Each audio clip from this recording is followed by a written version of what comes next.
On Thursday night, Alec McLeish and his team are in Portugal. After a major Champions League letdown, Rangers want some UEFA Cup compensation. Today they need to reignite their title challenge, having lost the first Old Firm game a fortnight ago.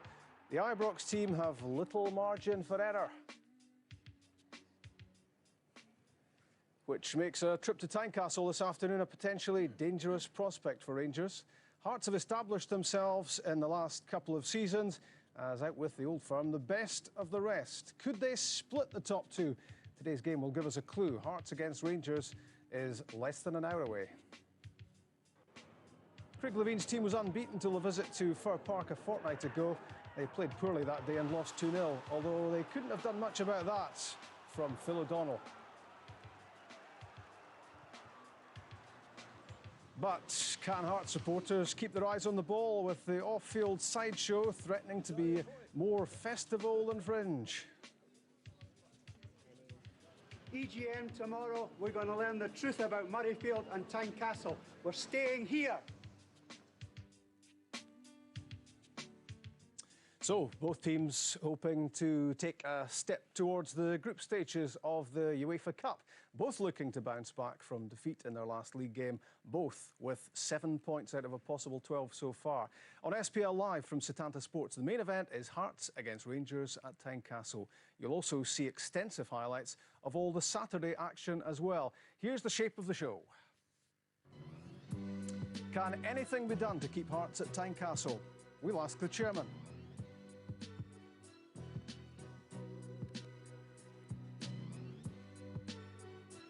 Despite the distractions off the pitch, Craig Levine's team has made a solid start to the campaign.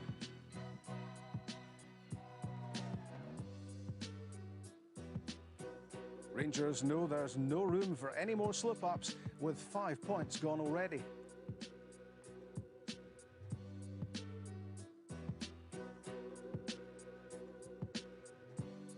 We'll get a guided tour of Hearts' new training complex with Scotland goalkeeper Craig Gordon.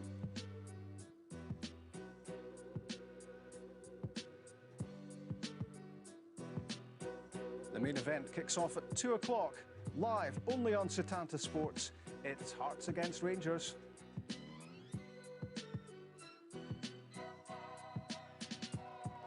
Around about 4:30, we want to hear from you on the phone-in. Craig Brown will be here. The subject of Bertie Vogts might come up. From 5:30, we bring you all the Saturday action from the SPL, starting with Celtic against Dundee.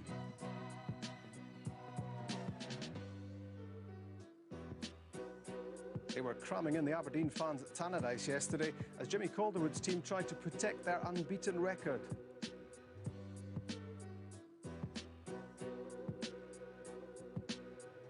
Dunfermline have been below par so far.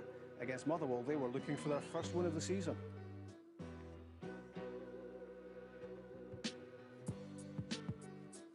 Inverness Cally Thistle were up to Tawdry, along with little more than 2,000 of a crowd, to face Hibs.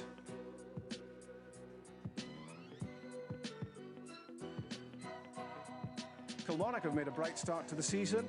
Could they keep that going yesterday at Livingston?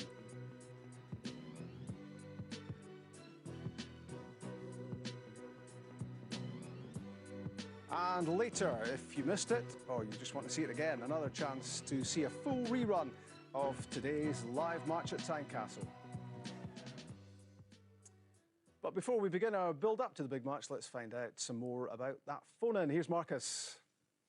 Well, in the last 9 days, our national team have managed 2 draws against Spain and Slovenia, and the Bertie Vogts witch hunt has eased off ever so slightly. But is he good enough to lead us to Germany in 2006? We want to hear from you. Do you have confidence in the manager? We'll also talk about all this weekend's action and the upcoming European fixtures for Celtic, Rangers and Hearts. You can put your point of view to former Scotland manager Craig Brown and Herald journalist Darryl Broadfoot. The numbers to dial are 08712 442 504 in the UK and 0044 8712 442 504 if you're in the Republic of Ireland. You can also text your thoughts by texting the word Scottish followed by your comment and your name. The text number is 888. Each text costs 25 pence plus your standard network charge. Get dialling, but just in case you need one, here's a reminder of how this week in the world of Scottish football has shaped up. Scotland came home from Spain claiming a moral victory from a friendly which was abandoned with the score at 1-1 after an hour. David Taylor declared, "Bertie knows what he's doing. I hope a few more people now realise that." Although Gordon Strachan is in the frame for the job, he has said he is not interested for the time being. And so to the Slovenia game itself, a 0-0 draw that was oh slow painful according to The Sun. Bertie's battlers made their point, said The Star. And there was general relaxation of Bertie bashing in advance of Thursday's SFA board meeting. Sure enough, Bertie emerged unscathed from that meeting, with SFA spokesman Andy Mitchell left to tell the waiting media there was a general discussion and Bertie's future remains unchanged. Bertie's contract is to get Scotland to the next World Cup, and everyone's aim is to work with him and achieve that. The Slovenians, though, have gone for the Scots, accusing us of dirty tactics and trying to kick them off the park. Talking of Scots who knew how to put it about on the field, Graham Souness moved out of Blackburn and into the vacant manager's job at Newcastle. Early reports suggest he'll be looking to take Scotland skipper Barry Ferguson with him. And finally, there's nothing like offering players an incentive to succeed. So imagine the delight of Celtic player Bobo Baldé and Momo Silla after playing their part in Guinea's 4-0 win over Botswana. They've each received a tractor and a plot of land for reaching the top of their World Cup qualifying section. Now that's bound to get anyone playing for the jersey. Well, it's a 2 o'clock kick-off at Tynecastle for Hearts against Rangers. Lots to talk about between now and then with Craig Burley alongside me as ever, and Dundee United's Billy Dodds is here too. It's the New Cumnock Mafia. What's the difference, Billy? New Cumnock's a better place right away. Craig knows that. It's obviously the newer place of the two cities. So, it's the two cities. I didn't know it was a city. Did you? It was the two towns. It's been away too long. And you were together, of course, Craig, at Chelsea as well, weren't you? That's right. Well, he's a few years older than me, as you can see. No, we shared digs together at Chelsea as young lads, and then Billy moved on back up to Scotland and closed his career up here, and he's still going. I was going to say still going strong, but he's still going. Some of us chuck it early, as you realise, Rob. Some of us can keep going. How much longer? I really don't know. What time is it? It could be hours and steady years, I suppose. How are you feeling after yesterday's performance and result? Happy in the end to get a point against Aberdeen, or do you feel you were worth more in the second half? I think it was probably a fair result. Aberdeen, the game went for them in terms of got the early goal, and they were strong defensively as well. They've definitely got a bit of confidence about them just now. By getting their early results in the season, a few good results. As you see, they got the goal here, and they really are tight and they're working for one another. They've got a newfound confidence this season. But I thought we had most of the game. I thought we took the game to them after that without creating too many clear-cut chances. But we eventually got the rewards with the penalty. Colin Samuel turned here. Xander Diamond, who was different class for them at the back yesterday. Him and Russell Anderson were so strong throughout the game. Obviously gave away the penalty. And I think it was a deserved equaliser, being honest. And I think everybody went home reasonably happy. He doesn't panic with penalties, Mark Wilson, does he? He doesn't. If I'd have been on, but obviously I got the hook again by that time. I would have probably took the penalty. I was on them, but we marked for a guy who's that age to show composure by 7 minutes to go, and to go and stick that away. He struck it really well. I couldn't have done it better myself. I guess the bad news arising from the game is the injury to Xander Diamond after he'd conceded that penalty. In fact, he was injured in the act of actually tripping Colin Samuel for the penalty kick award to Dundee United. The news is that he could be out for a couple of months with knee ligament damage. I'm told, Billy, it's the medial ligament, and the outlook's not good, and for a player who's been doing so well. Yep, I've not so much of him, but obviously I've been reading reports and a few people have started speaking about him. But yesterday he was commanding, good in the air, decent in the ground for a guy his height, and he went on to have a solid game. But people like Russell Anderson next to him, who's now getting a lot more experience behind him. I was at Aberdeen with Russell, he was a quiet young boy, but he's starting to come out of his shell. So they two were really solid, along with Severin I forgot about him. He was actually a different class yesterday as well. They were so hard to break down, Rob. Was he marking you, was he, Severin? No, I was getting man-marked by Phil Maguire, 35 years old and getting man-marked. Couldn't believe it. I thought you might bring Phil Maguire with you into the studio today. He didn't leave you at all yesterday, did he? No, he did well, kept me quiet. I did okay throughout the game, but they were solid. Their formation was solid, defensively as well. They set up with that, and with the young boy Mackie's pace up front, they caused us problems. They had a couple of chances, but I definitely think we deserved at least a draw, and we got that. They have been terrific. I mean, Aberdeen at the start of the season. I mean, yesterday again, we thought they were going to get, you know, another clean sheet. 7 minutes to go when they lost the goal. But talking about Diamond, I mean, we have seen a bit of him this season. You got to say he's been terrific. But was that the kiss of death, getting Young Player of the Month? You know, and all of a sudden he's now going to be out injured, and that's going to be a big loss for Aberdeen. I guess what Aberdeen hope, Craig, is that the absence of Diamond is not going to disrupt them, because their success so far this season has been based on a strong defensive midfield core. Yeah, that's right. I mean, they've not looked like scoring too many goals, and they've kept clean sheets. I mean, they look as if they can do it for fun. Lost one yesterday late on, but nevertheless, going forward's been more of a problem for them. But, as I say, they did quite well in terms of the structure and playing with a back four. I know they played with a back three yesterday. But losing Diamond, it'll be interesting to see how Jimmy adapts to that and how they cope. Because I say, he's a young boy. Don't want to put too much pressure on him, but he's been terrific, and he's forged a good partnership with Russell Anderson. So, no, we hope for his sake and for Jimmy and for Aberdeen that he's not going to be out too long, and we'll see how Aberdeen now go on from here. That's 3 draws for Dundee United. You've only lost one game. You've only won one game. Draws don't do you much in the league table, do they? They don't. My league position suggests. I think we've got 6 points now from 5 games, something like that. Drew 3, won 1, lost 1. And the derby was a bad one to lose. You know, if we'd won that, it'd have been right up the league. But we're playing better. I think we've got a solid team behind us, a bit like Aberdeen. I think we'll go on to bigger and better things. We've got a great team. It's the best club I've ever been at for team spirit. The boys are really in it for one another, and we have great nights out. We were good on the park. We're always there for one another, and it's the best team spirit I've had at a club.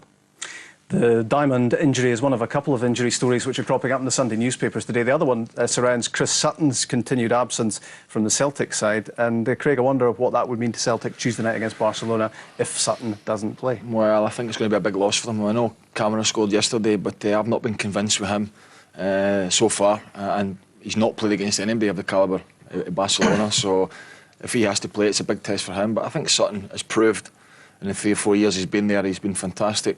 Striker, midfield, centre-half, scoring goals. So Martin O'Neill has to wrap him in cotton wool and try and get him fit. But if he's not ready to play Tuesday, then he can't risk him and can't afford to lose him for any longer than possibly what he's going to be out for now. And when Sutton's not there, Billy, in the absence of Henrik Larsson, who's gone, it means that 2 key players up front for Celtic in the European runs of the last 2 years are not around. That's right, they're going to have lost a bit there. As Craig says with Sutton, do you take the chance and play him in that game, or do you lose him for maybe 3-4 months? For me, you don't take that chance, but if he's fit, he's got to play. He's a big player for them. Him and Hartson up front. We're losing that edge with Larsson. Larsson can win you games out of nothing, and now he's going to be against them, probably doing that to them. It's going to be hard for Celtic, it's going to be tough, but I think at Parkhead, honestly, against any team, they're so strong, and they've got a chance. You get away with playing without Chris Sutton in the SPL. Most of the time, to be honest, and because they have got good enough players. But Champions League, then Martin, for terms of the Champions League, is thin on the ground. I think we squad for that calibre of opponent, and needs to have all these players fit. But as Billy says, and we touched on, you just cannot risk a player and afford to lose him for maybe 6 or 8 weeks, because that could destroy their season. OK, let's turn our thoughts forward to the main event today. It'll be a major achievement if Hearts can do what they've done for the last couple of seasons and finish as the SPL's best of the rest.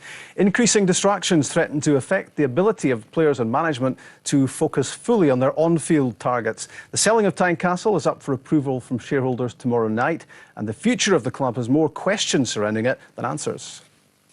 Barring something pretty dramatic, it's the beginning of the end for Hearts at Tynecastle. Chief Executive Chris Robinson and the Board of Directors have agreed the conditional sale of their famous home to a housing developer to try to tackle crippling debts. Tomorrow night, Hearts shareholders will be asked to rubber stamp the controversial plan, which would see their club taking up tenancy at Murrayfield. Former player Gary Mackay has been passionate in his opposition to the stadium switch. Protest group Save Our Hearts are desperately trying to thwart the move. Chairman George Fowkes, who only found out about the sale of Tynecastle after it was announced to the Stock Exchange, is firmly of the view that Hearts have no other option if the club is to survive. There is a 5-month escape clause if anyone can come up with a bright idea about how staying at Tynecastle can be financially feasible. Plenty of proposals have been put forward. Nothing has found favour so far with the number crunchers at the club. So the home of rugby will be the home of Hearts for the foreseeable future, unless there's a Lithuanian businessman out there who wants to plough some money in and keep Hearts where they are. Well, no disguising the strength of feeling today in and around Tynecastle. Hearts have been at their Gorgie base for 118 years. They don't want to give it up. They may have to. Let's talk live now with the Hearts chairman at Tynecastle, George Fowkes. I mentioned the possible financial input, George, from a certain Lithuanian businessman. Vladimir Romanov is his name. Are we flying a kite here, or is there anything to this? Hello, Rob. Welcome to a windy Tynecastle. Can I just make a couple of comments about the report you've just had on? First of all, I don't think that the players and the squad here and the training staff are being distracted in any way by what's happening off the field. They are professional football players, professional coaching staff, and they can get on with their job irrespective of what's happening in the boardroom or elsewhere. I have a great respect for Craig Levein and his whole squad to carry on as normal without being distracted in that way. The other thing you said in the report is that I only found out about the sale when the announcement was made to the Stock Exchange. That's not true. I knew what was happening, of course, in the boardroom. I chaired the board meetings that made the decision. I only knew that a statement had to be made to the Stock Exchange at that particular time, and I was slightly furious that I hadn't been told that that statement was going to be made.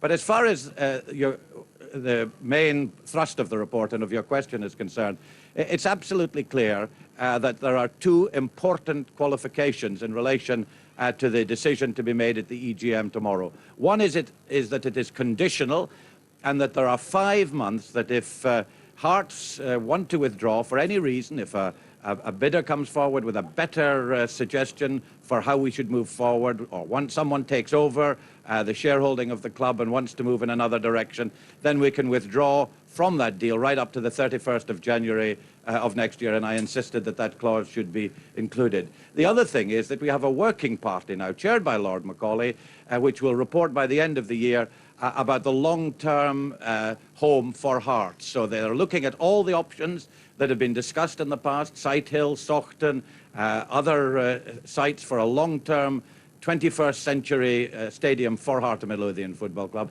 And the options that they're looking at do include the redevelopment of this stadium. And if that comes forward as a practical financial option, then we can withdraw from that contract with Cala by the end of January. So all the options are there to be considered. And that is the message I'm trying to get over to the fans and to the shareholders in preparation for tomorrow's EGM.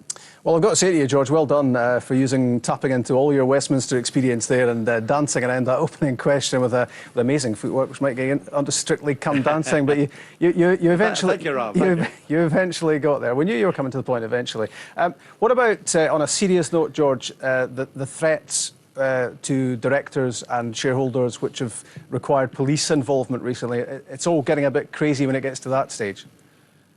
It is, and I've said that I deplore any kind of violence. I respect the right of all fans, supporters, shareholders to protest robustly and to make their views known to the board, and they do that. But it must be within the bounds of the law. It must be peaceful, and I think anyone, including the leaders of the Save Our Hearts campaign, would be the first to condemn any kind of violence and intimidation that takes place. And I certainly do that. I also regret the involvement of the British National Party, who seem to be trying to hijack the legitimate protests for their own political ends. The BNP has no place in Scottish politics, let alone in Scottish football.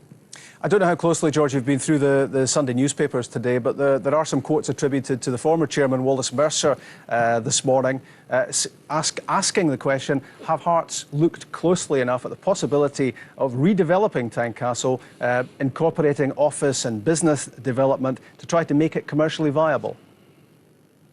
Well, that has been looked at, but that doesn't stop it being looked at again. And I've had meetings with Wallace, as he mentioned in that article, and I've had meetings with Leslie Deans and with all the other major shareholders.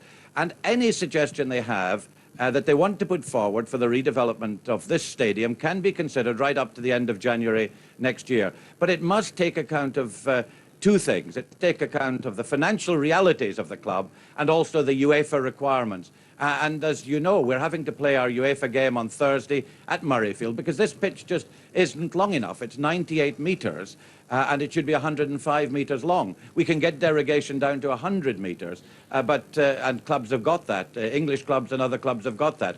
But we would need some major changes here at Tynecastle to make it fit for UEFA games. It's not impossible, but it would take some major work to the ground to make that possible. So any scheme that has to, would enable us to stay here at Tynecastle has to have these two requirements. It has to make sure that the books would balance, and it also had to make sure that we would fulfill the UEFA requirements. Could there have been, or could there still be, a rights issue to realise some money to look at the situation of staying at Tynecastle?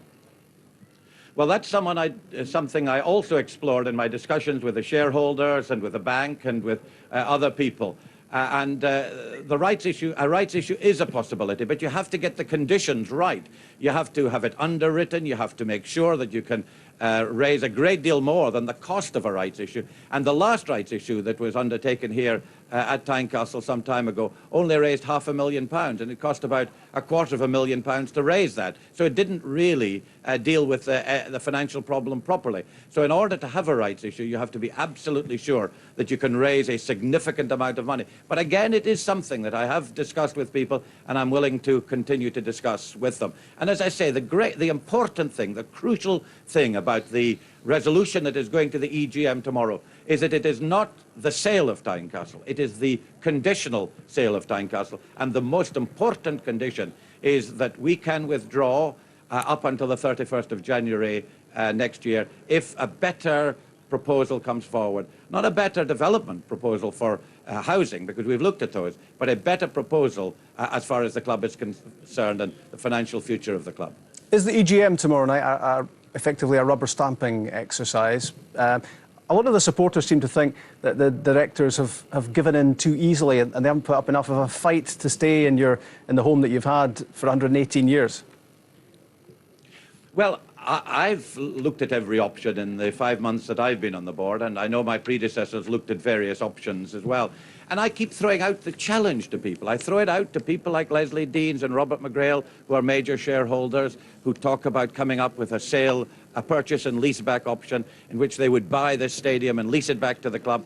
That if that is a practical proposal, put it forward in detail to the board and we'll look at it. I've said to people like Wallace Mercer, who was chairman, a successful chairman here for many years, if he's got some specific proposals, we'll look at them. And that's why I insisted on this 5 months extra breathing space so that we can look at these proposals. I don't think you can go any more than that. But at the end of the day, if there isn't a financially viable proposal enabling us to stay here at Tynecastle, the inevitability is we have to move to Murrayfield temporarily, have this stadium developed and use the resources that we get, the remaining resources from the sale of this stadium, along with a developer, to build a new 21st century stadium somewhere nearby. And that's another option that the Working Party is looking at. But as I say, the important, crucial thing is that when I came on the board as chairman, the decision had been made to move from Tynecastle for this current season and to sell it immediately.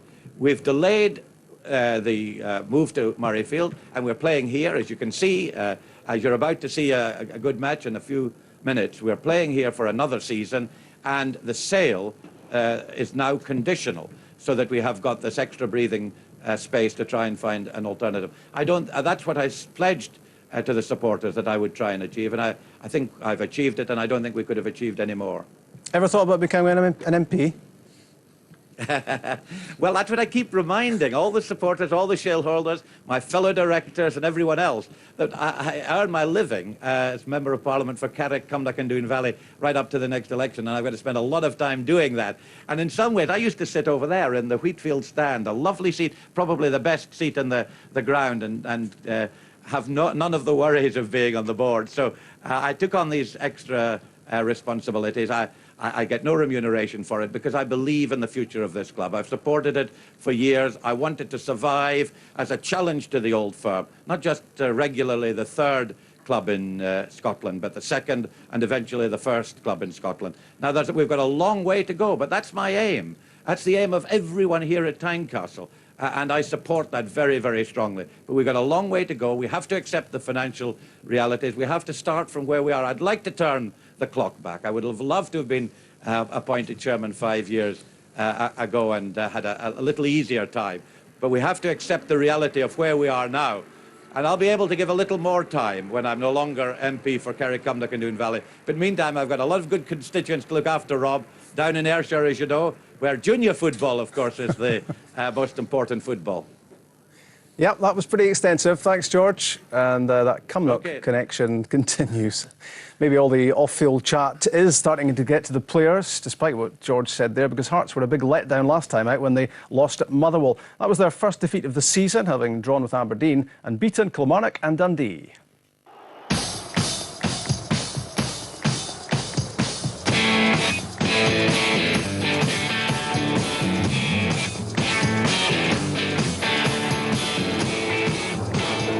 Is there to be a winner at Dens Park? Here's Graham Weir. Ramon Pereira taken out by Derek Suter, and that's a penalty. Stephen Presley to take the kick. Dundee 0, Hearts 1.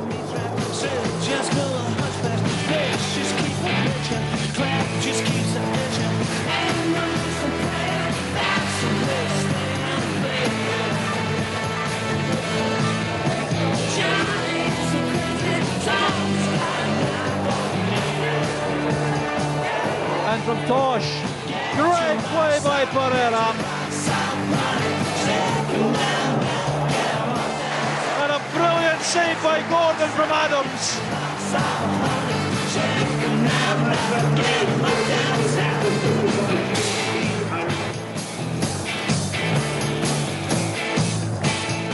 It's a good ball in, there's Weir!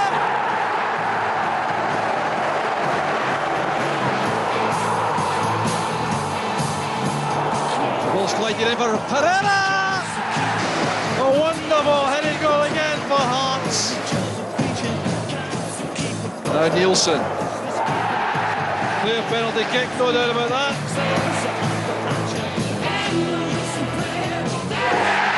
Beautifully taken by Presley.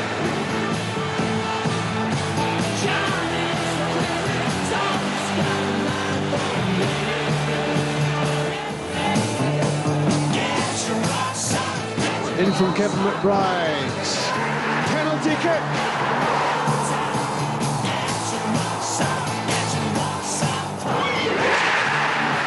No doubt about it.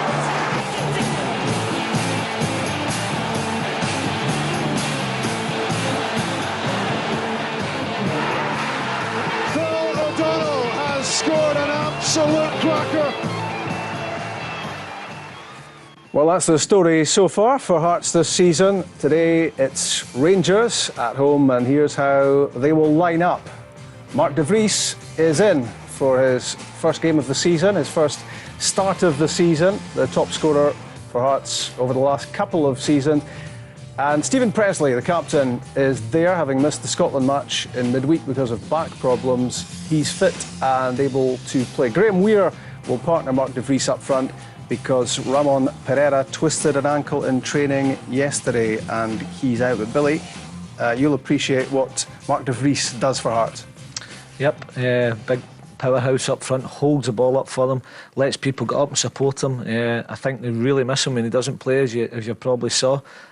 He scores his goals, and that's all you want from a striker. And for a big fella, I mean, he's what, 6 foot plus. He's really good in the deck as well, and he can hold and bring, as I say, bring people into the game.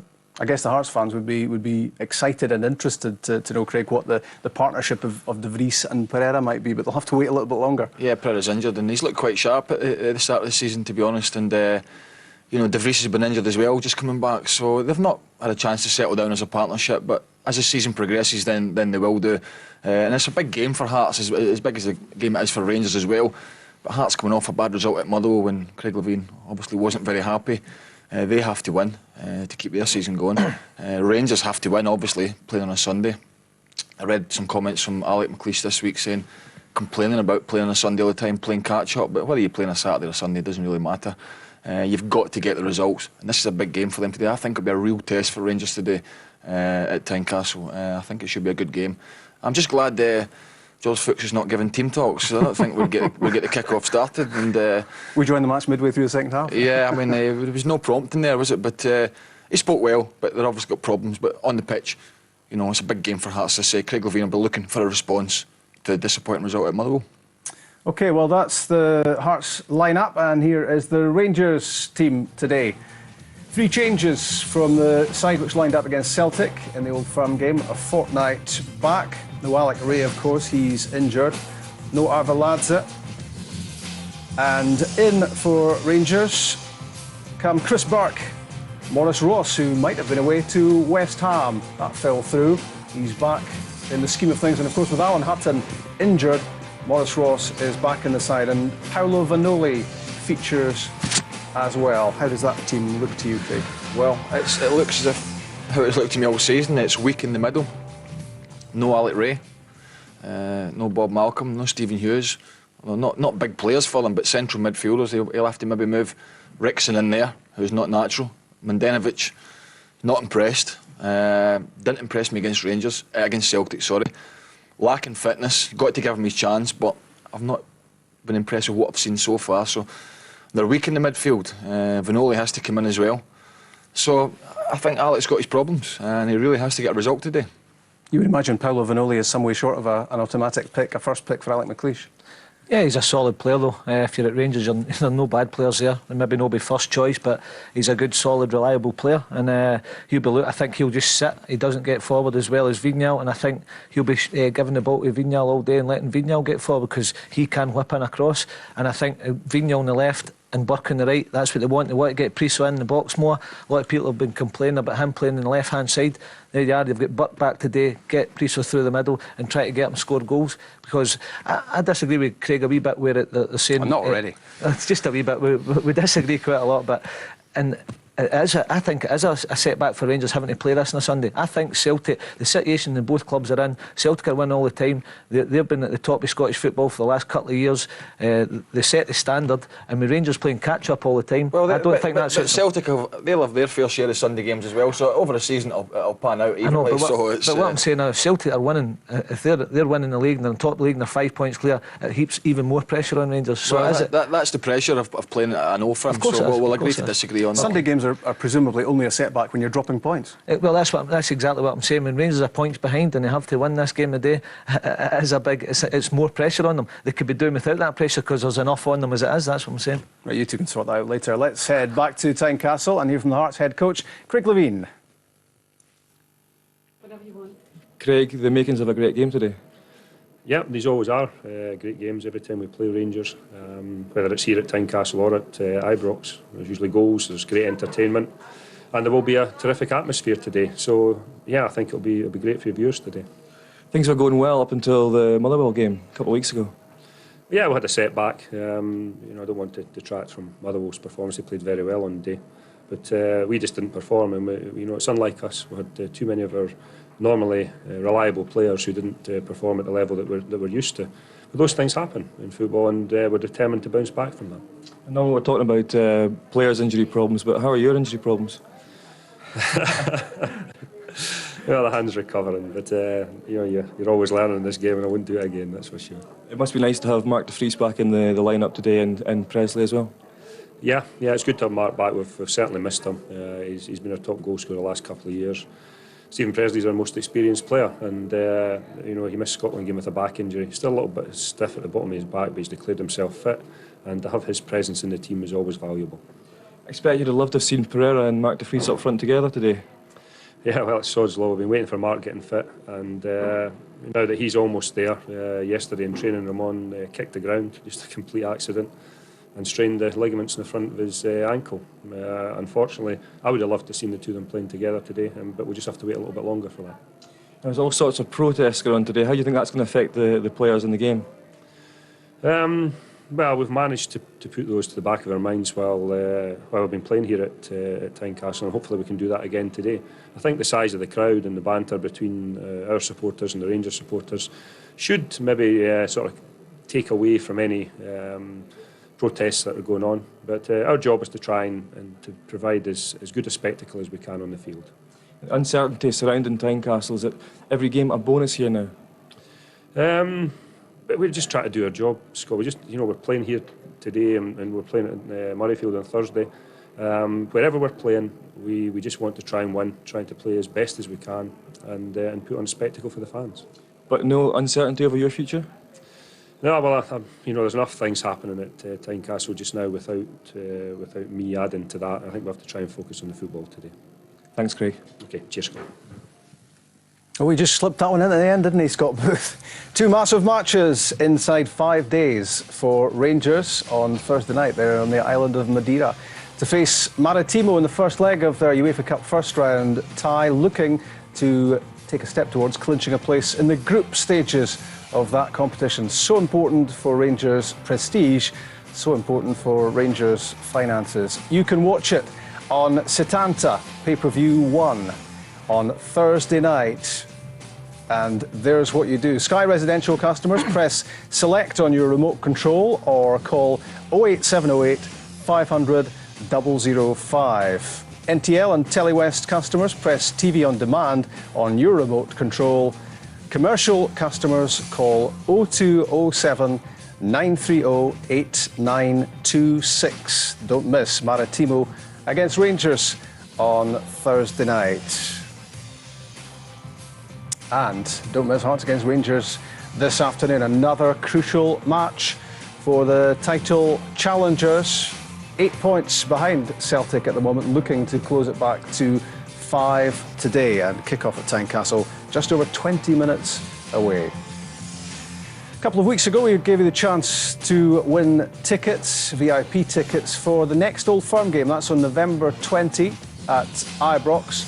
And that was the question. What was the score in the last Old Firm game of last season? Text SPL and your answer to, in the UK, 85122. In the Republic of Ireland, 57252. Your texts cost £1.50 in the UK, €2 in the Irish Republic. Good luck with that one. Only 4 league games gone for Rangers, and already, with Celtic having played yesterday, the challengers languish those 8 points behind the champions. 6 points and 8 goals for Alec McLeish's team at home. But away from Ibrox, another Old Firm defeat followed dropped points at Aberdeen on the opening day.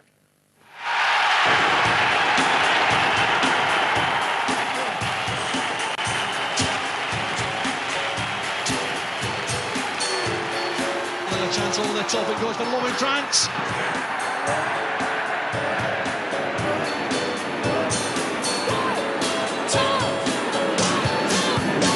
High header by Purcell.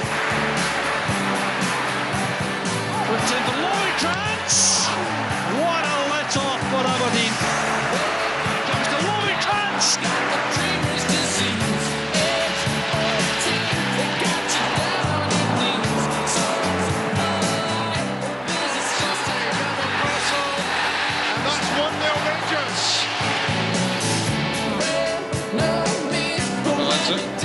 That was a bit special, wasn't it? Lovenkrantz. Purcell. Lovenkrantz again. Here's Noble.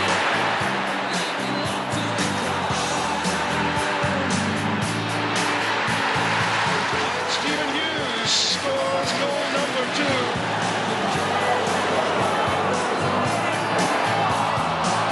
Stephen Hughes scores again.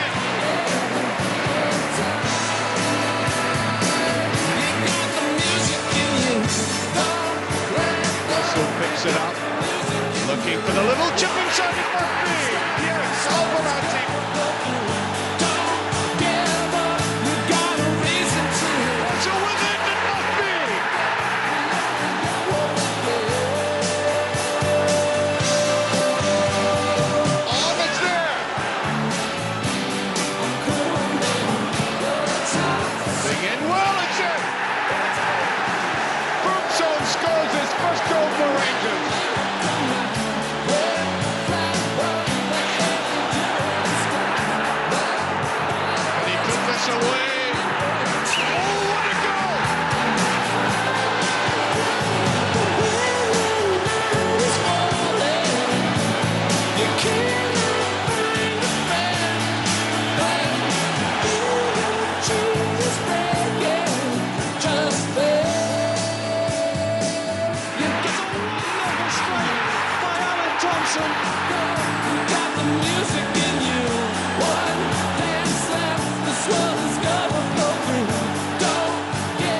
Rangers don't want to spill any more points. Let's hear from the manager, Alec McLeish, with Scott Booth. Alec, the beginning of another massive week for Rangers.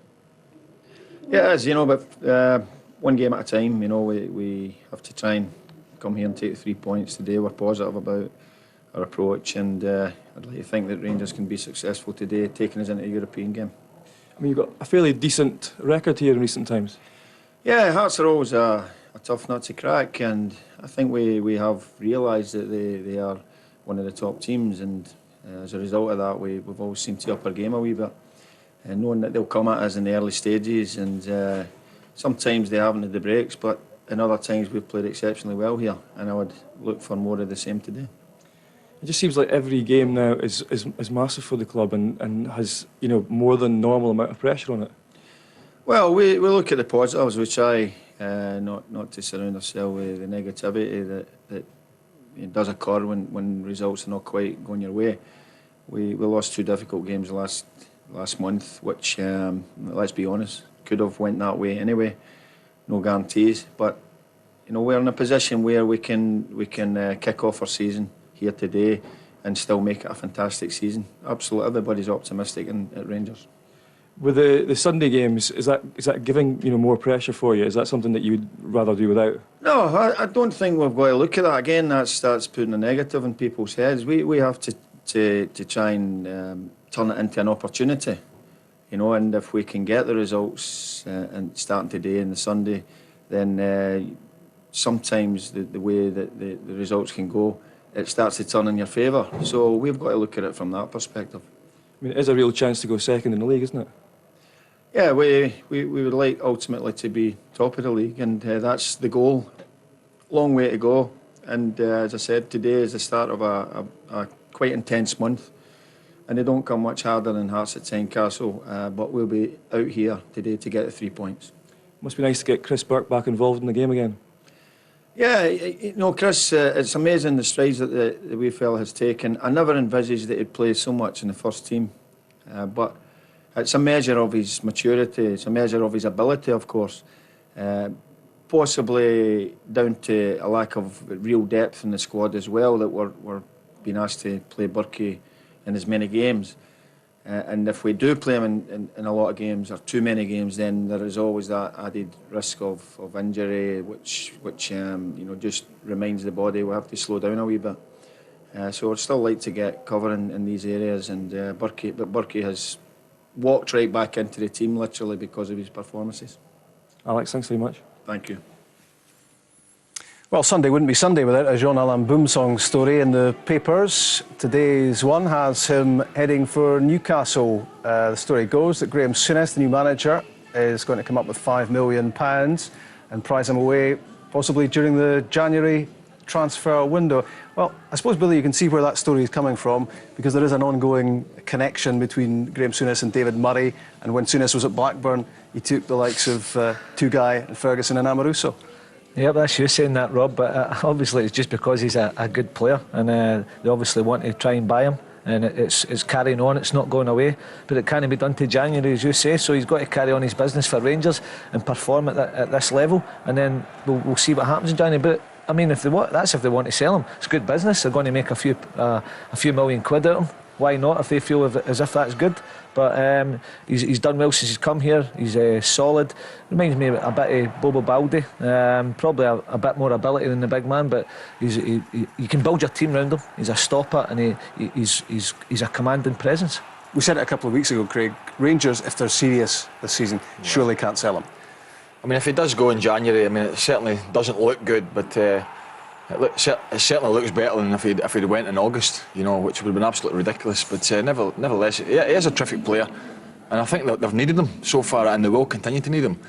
And how Rangers' finances go over the next 6 months will determine whether he stays or whether he goes. It'd be quite good, Billy, if we could put all these stories to bed in a way and just enjoy him playing, because he's some player. I totally agree. I think players like Klose, Moore, Boumsong, I think for Rangers to get back to challenging Celtic, they've got to be building a team around these guys. They can't be letting them go just because, well, financially it does make sense, but if they're going to seriously, realistically challenge Celtic again, they have to keep these players and build their team around them. Chris Burke is back on the first team scene for Rangers. Remember him collapsing up at Pittodrie on the opening day. Speculation about heat exhaustion. That'll be a first in Aberdeen. I think he fainted in the heat up there, didn't he? That's a redheads, isn't it? That's what happens. But those were worrying pictures at the time. And, well, Rangers have missed him because he tends to lift things, I think, when he's on the pitch, Craig. That's right. I mean, I seen him play at Fulham pre-season when I think they're the Polish trialist, who played on the right-hand side and really did nothing. And Burke came on for the last 20 minutes of that game and really did a lot. He's quite quick. He's got good feet. He's direct. Obviously, he had to go off at Aberdeen, which was worrying, but he's recovered. And Rangers are thinning the squad, so he's getting his chance again. I think he's a lad that's got to progress. You know, he's had his chance in the first team last season. He now has to move on from there and show that he's good enough to command a regular place and he can handle the pressure of playing at Glasgow Rangers. And the message, I guess, is good to some of the other young players at Rangers battling to get through. If you are good enough like him, then you will get into the first team. You'll get your chance, Rob, there's no doubt about it. He's an old-fashioned winger. He gets people off their seats, he'll run it full-backs, and he gets good crosses in the box. That's great for strikers. That's what strikers all want. And Rangers could be doing with a tight player, because I think Rangers over the last few weeks have lacked the width, definitely. Hearts and Scotland goalkeeper Craig Gordon will play his 40th game on the trot for the Tynecastle team today. He elbowed out Tepi Moylan last season and hasn't looked back. Scott Booth's been talking to Craig as the 21-year-old goalie gave him a guided tour of Hearts' new training complex.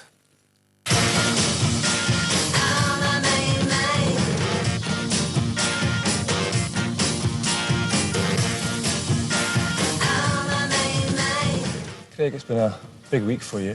How much have you enjoyed your international experience so far? Yeah, it was good, especially coming out of Hampden last night. You know, that's a special experience. It's the first time I've played for Scotland there. So yeah, it was a great reception that we got when we walked on the park.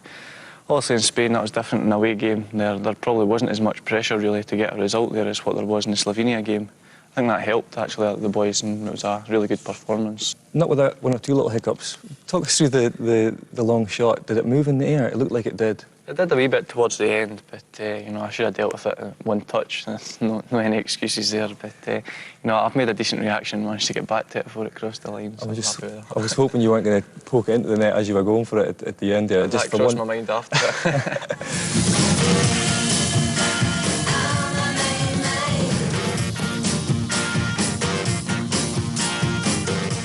Hi, Craig. Hiya. You all right? Yeah, not too bad. That was some meal that came in early for you today. Cheers, thank you. And just to remind you, on Monday I've got Ruth coming in, your nutritionist, and All right, see you at perfect. 12 o'clock. Yeah, so no problem. Just to remind you, all right? That's great. Yeah, okay. cheers. Yeah. Yeah. See you later. Craig, it must be a fantastic feeling to be able to come here and be able to see these facilities that are on tap every day for you. It's good to come down here and you know that everything's already set out for you in the morning. When you come in here, you pick up your kit, you're straight out on the training park. It's a lot less hassle than what we've had in the past. So what exactly do you have here? This is obviously your outdoor AstroTurf pitch. What else do you have? We've got 3 pitches down the bottom over there. We've also got this pitch across here, which is the under-19s match pitch, and the Heriot Watt use that one as well. So, and obviously with the indoor AstroTurf that we've already been in as well. So it's all you really need, really.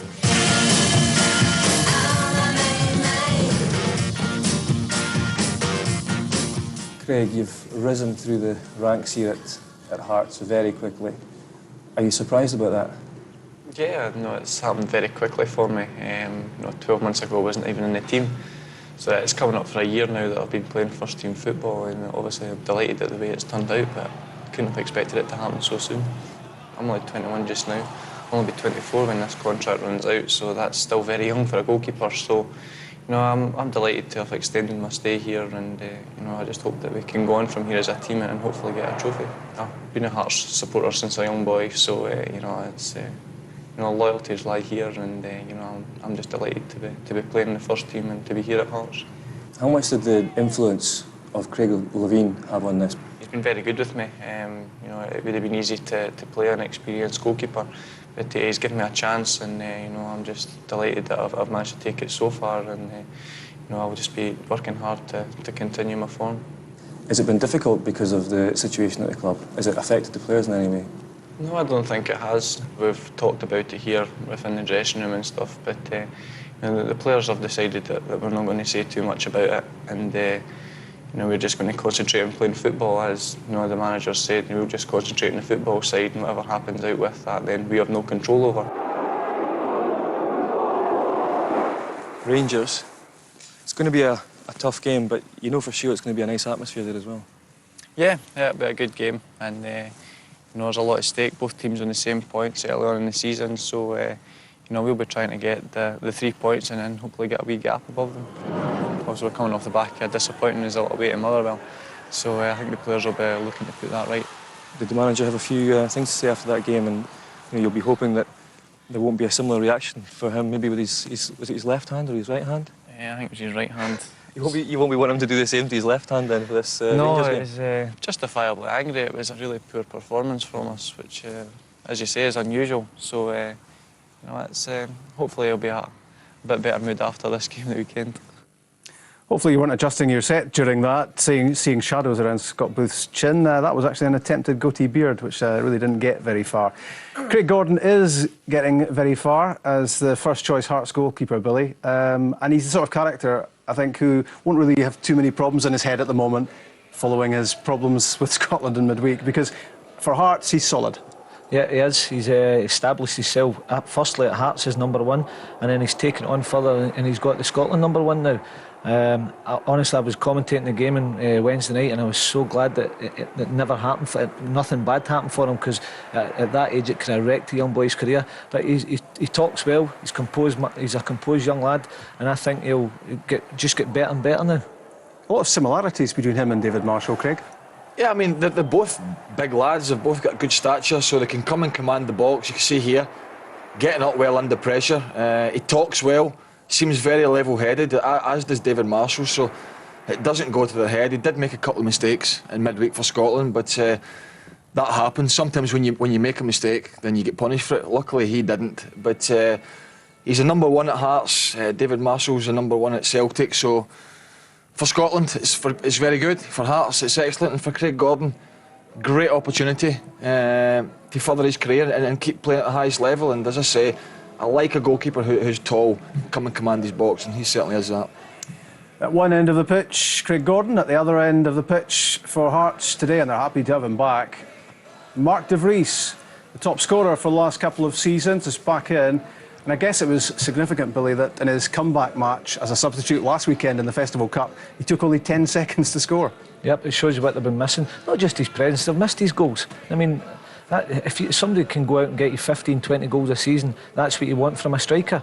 But his presence as well, as I said earlier, holds the ball up, links up the full team, I think, brings other players into the game, and Hearts have definitely missed it. Although Hearts have made a solid start, apart from the result last week, they've done all right, and they're so consistent. They've established themselves now as the third best team, and that's what teams like ourselves, Aberdeen, have got to start challenging.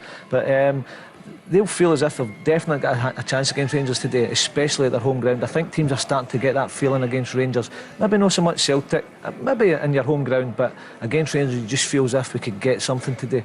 The frustration for Mark de Vries and for Hearts is that he doesn't play often enough. He misses a lot of games because of recurring hamstring trouble, and you wonder how many goals he would score if he played every game. Well, that's right, and if he was playing more regular, then he'd get a chance to do that. But he has had his injury problems. To me, I'm not sure if he looks a little bit overweight or he's just really big built. Physically he looks very strong, but I think he does look a wee bit heavy. Dodgy will know all about that. He's a bit like myself, yeah. But my shots used to look like that in me when I used to play as well. But he's a physical presence. Some centre halves don't like playing against because he has got that physical presence. Seen him play a few times. Runs offside a lot of times, and I think he's got to be a wee bit more clever about his play. But has to keep himself fit. And for Hearts, for Craig Levein, he will score goals if he can keep him in the team. It's a double boost for Hearts today because Mark de Vries is in, he's back, and Stephen Pressley is where he normally will be. And that's encouraging because, of course, he missed out with Scotland because of back problems during the week. Andy Webster played in central defence alongside Malky Mackay. But Presley's there, and he's such a crucial influence, Billy, isn't he? Calming influence, definitely. He's been exceptional since he's went to Hearts. He's a good talker. He gets the team organised, and that's what you want from your skipper. That's what you want. And as I say, they're talking about De Vries up front. He links the play. He organises at the back. You want to build it, as I spoke about Rangers, Craig Moore and Boomsong. You want to build your team around players like him, and Presley does a right good job for them. And there's been little change in that Hearts defence. It's solidarity, continuity about that. Nielsen and Maybury, Presley and Webster. And Stevie Presley could show Scott Booth a thing or two about growing a beard or a goatee, couldn't he? But I like Webster as well as Stephen Presley. Stephen Presley, an experienced player. He's been there, he's been in England, didn't quite happen for him. Came back, terrific player for Hearts. Andy Webster, I think this lad's got a lot of promise. Liked his performance in midweek. I think he's got a lot about him. He's quick, and I think if he keeps a good partnership with Presley, he can go into better things. So I think, all in all, Craig Levein's got a pretty good setup there at Hearts. Hearts Rangers almost here and coming soon on Setanta Sports. Nights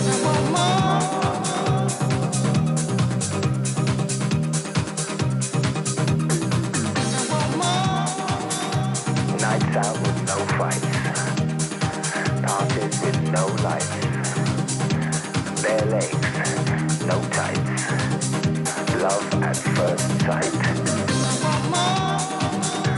Real Jamaican rum, more gentle delirium, more of that hum that lies between bass and drum. I want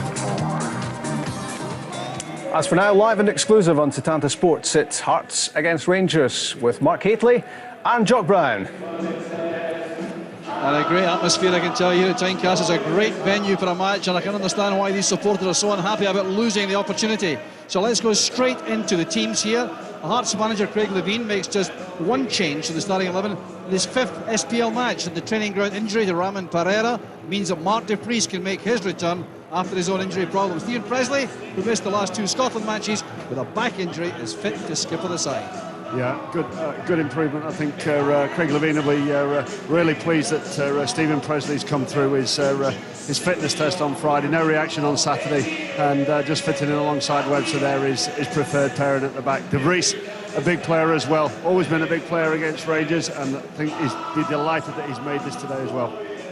And Rangers are without Alec Ray, Alan Hutton and Zurab Kishinishvili through injury, but Chris Burke is back after the virus which laid him low at Aberdeen. Shota Arveladze and Peter Lovenkrantz paid a penalty for recent subpar performances. They're on the bench. So there are places for Paolo Vanoli and Maurice Ross, who comes in effectively from the cold.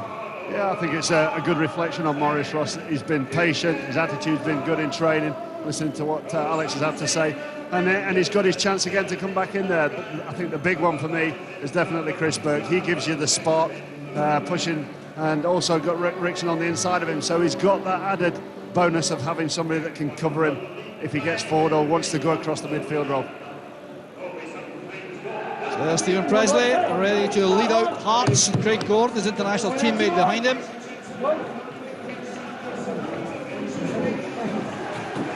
So you can hear the noise building up inside the stadium as the teams take the field.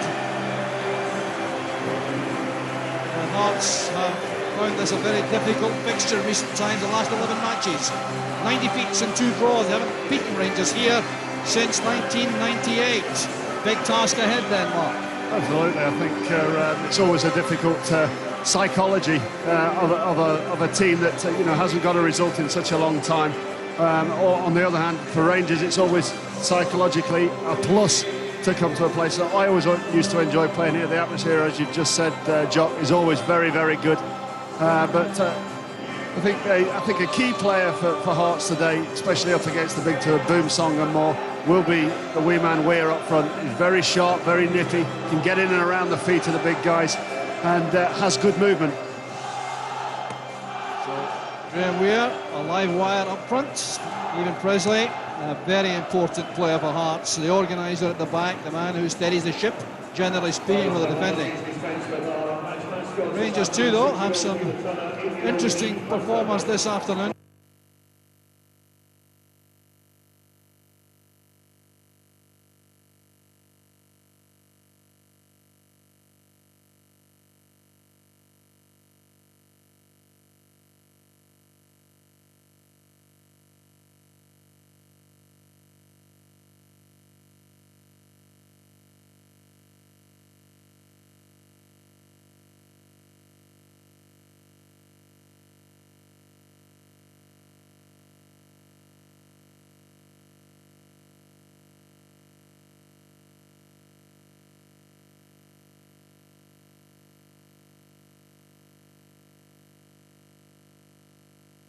tried at right back, and as Mark Gately just said, it says a lot for him that he can retain his enthusiasm, determination, in spite of setbacks selectively.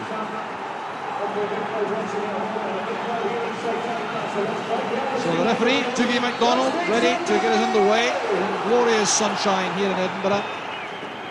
And 4-4-2 formation from Hearts in the normal way, and matched up precisely, I think, by Rangers. Yeah, I think up as like 4-4-2, both teams playing the same formation, so the individual battles, first 5 minutes that will set the tone for this game. A lovely day for the game. The wind has dropped here at Tynecastle, the sun's out. There's the Vries spotting some problems for the Rangers defence. And maybe doing well to intercept the ball intended at Chris Burke on the right-hand side. I think that'll be a good contest out there on the in the left-back position. Maybury very competitive, Chris Burke also competitive, and I'm looking forward to seeing that challenge. Addo playing it back there to Ross. Headed away by Webster. Norman brings that straight to the chest of Fernando Rickson. Here's Vignali, has Manoli playing just in front of him. Robin Nielsen plays it towards the crease, and Gumsong is very alert. Held on well though by Hartley. That's Kisnorbo and Maybury. Well, Rangers coming here with a disappointing away record. I think it's got a goal this season at SPL away from home, 2 matches at Aberdeen and at Celtic Park. And in fact, they've only won 2 of the last 10 SPL away matches. That will be of some concern, no question about that. Agush, and a clumsy challenge there by Dado Perso. And I think Andy Webster did a big striker a favour there by making little of that. And Webster going up for the ball, no intent of getting the ball there, Dado Perso, but just introducing himself to the youngster. Hearts free kick, played in there by Maybury. He's Norbo the target. Very good in the air. Here's Phil Stamp. Stumbling over the ball, allowing Gumsong to tidy up for Rangers. Here's Vanoli. Black balloons you'll see there on the playing surface from time to time. Relic from the protests which will be going around the stadium today.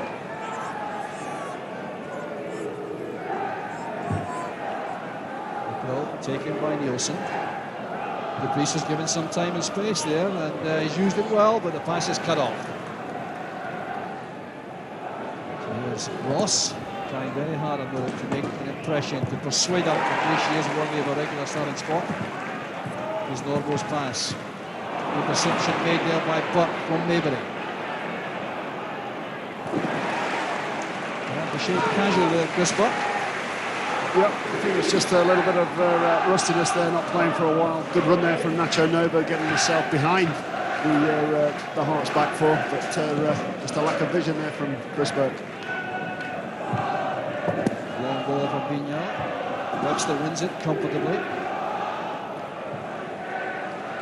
The Rangers have sacrificed a little bit of that attacking strength and pace of Lovenkrands on the left-hand side to play in the more solid midfield player and Paolo Vanoli. I think Rangers look a lot better balanced just in these early stages. I think when you play with 2 wide men, you do leave yourself a little bit weak in the midfield area. You know, both bombing on at the same time, but playing with one winger and a fullback or a defensive midfield player on the other side, I think the balance is up a lot better. Paul Hartley switching to play well for Hearts. This is Stamp. Kisnorbo asking a lot there of Nielsen. That's a good ball to Stamp. And Vanoli did well matching the run. First corner taking the match to Hearts, who are enjoying some very good home form. No question about that. Only lost twice in the last 16 home league games. Good work there from Stamp, just getting in behind the back four, but that's what Vanoli will give you. He'll get in behind Vignal, accustomed to playing in that position, so they'll compensate each other very well. Hartley will take the corner kick, as he does on a routine basis. Stephen Presley has stayed back. Webster's going forward. Clearance there came from Mladenovic. But in a tussle there with Mabry, who was a little more determined, but the free kick goes to Hearts in any event.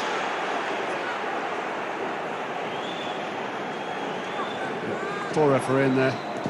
Not a lot in there, just Mabry using his strength there, getting away and showing Chris Burke a clean pair of heels. Referee should have just let that go on and played the advantage rule. The game of the whole decision was the free kick, which Stephen Presley will take. Coming short was Joe Hamill. Carefully escorted behind there by Mladenovic. Well, Dragan Mladenovic has had a tough time through injuries since arriving at the club, but a player of some real quality historically. Yeah, quality player, but obviously been lacking on the fitness. Got half a pre-season and then pulled up with a hamstring problem, and it's taken him a while to recover from that. But 3 or 4 games now under his belt, a couple in the under-21, so I think he'll be getting a lot nearer what Alex is expecting from him. There's no under pressure from Vanoli. Novo couldn't collect that. A little bit of an edge for Robbie Nielsen this match, I suspect, because he was a Rangers Boys Club player. Hearts fullback.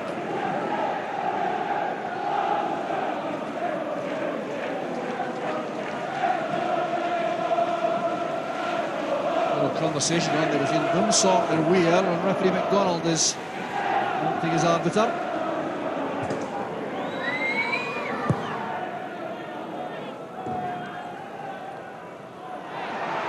This is Vignon. Vanoli.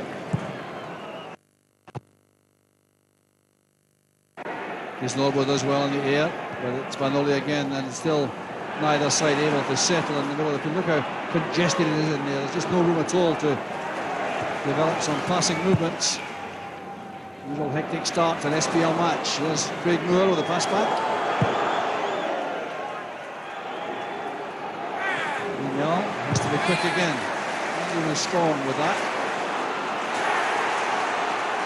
Well, the tackle's still flying in here. It's very, very physical, and muscles appear to be the order of the day and skill at the moment. But Mladenovic may change that now. The pass could have gone through to Novo. He's frustrated. That's Burke. And the block was made by Webster. It's gone for the corner. Webster seemed to be dwelling there on that. Could surely have avoided a corner there. Good play from Mladenovic there, just intercepting, but Purcell just getting in the way. I think the ball was meant for Nacho Novo, and Webster just getting caught there, just taking his after ball. The block was a good one there, made by Hartley on Vanoli. Very competitive start to the game, as you'd expect, Jock.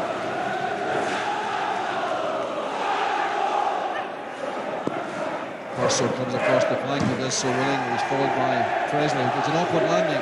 That will cause some concern, I suspect, on the Hearts bench. He's recovered all right, though.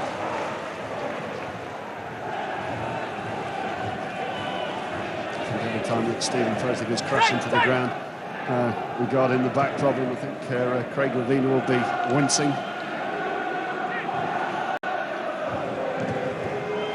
Here's Vanoli, latching onto that clearance. Vanoli still striding all the way forward and closed down well by the Hearts defence. Here's Phil Stamp looking for a run from Weir. He won't outrun Bumsong for that. Vignal to Rickson. Tackle comes out instantly from Chris Norbo.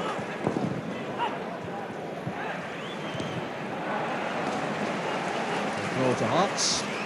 Now, who's going to put his foot in the ball and start Sprague's a passes, Mark? Well, it's going to be difficult. Very, very tight in midfield. Rickson just receiving the pass with his back to Hartley and trying to turn around. That's not on at the moment. Got to have to work harder with starting positions in midfield if you're going to get yourself on the ball. Novo trying very hard to get involved in the play. Still to get his first SPL goal of the season, Nacho Novo, after some very good scoring exploits in the pre-season friendlies. He's made a couple of good runs already in the initial stages of this game. But midfield players getting the heads down and driving forward the ball instead of just lifting the heads up a little bit quicker and sliding them up the sides of the big centre half. Webster's header. There's Nielsen. It's a careless one. Mladenovic. It's a good hit by Mladenovic. Deflected for the corner, but it was struck very well indeed on the volley. Mladenovic's been involved a couple of times early on, just showing he's getting to the pace of the Scottish game now. Great technique there, and an important block.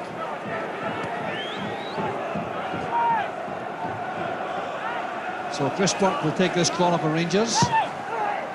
Moore arriving in the box. And the free kick is given for the challenge by Moore on Presley. They're boot in a dangerous position, but I think when the head goes down there, especially when it goes down below waist height, I think it's always a tough call. Well, they were teammates for a spell of about 1 year, way back in the early 90s, Presley and Moore as young players at Rangers. Now there's the League of Hearts chief executive, Chris Robinson, facing all these protests as he tries to steer his club out of all this financial difficulty.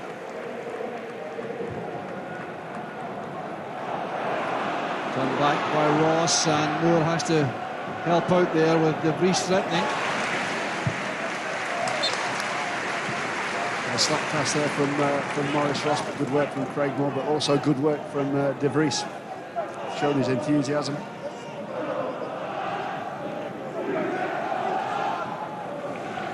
Here's Norbo's header. Bartley eased off the ball well by Rickson. That's a heavy challenge by Keys Norbo and Rickson. Free kick's been given. Patrick Keys Norbo recommended to the club by Dave McPherson, a former Hearts and Rangers player when he was in Australia. He has a lot of physical attributes. There's Vanoli. Turned back by Vignol, who's been a good acquisition, really. Yeah, he's coming at the late stage of a pre-season. The pressure was on him, looking for a club, but he's done very, very well. I think settled in well. Seems to have a good attitude. Also, made some good pals in and amongst the squad, and he's settled well. He's 23 years old, from Montpellier. That's Weir playing it inside for De Vries. Could be a very good combination of De Vries with the physical presence and Weir with the sharpness round about him. Just like for Sutton Novo, perhaps, for Rangers. Mladenovic.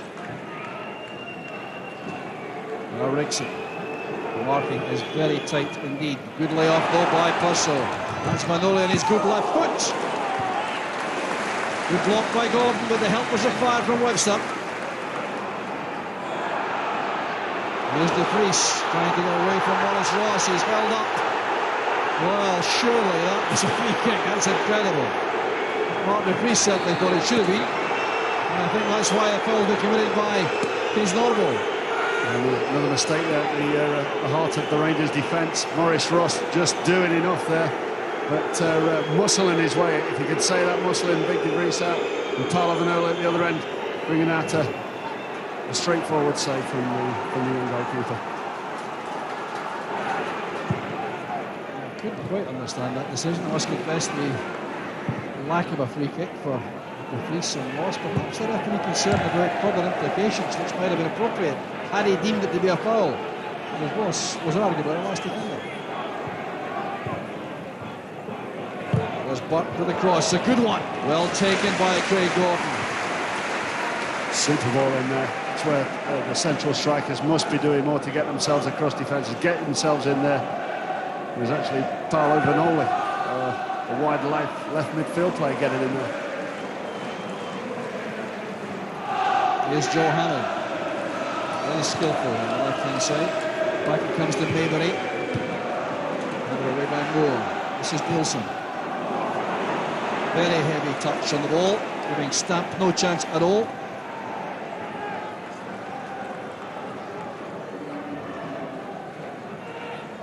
Vignal prepares to take the throw. Most Rangers players staying some distance away from him.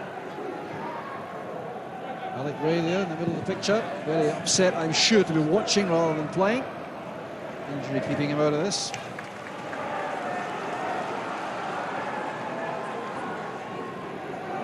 Nielsen with the throw now. Hartley's found space. Mohammed. Please see the way off for Kees Norbo. That could have been a first time full shot, perhaps. Once again towards Stamp. Good turn and spin there by Phil Stamp. I think coming back from an offside position, I think Phil Free kick's been given. Yeah. McGarry here, signalling there to the referee. There's why. As the ball was released, just offside, very tight indeed. Decision from the referee there, the linesman.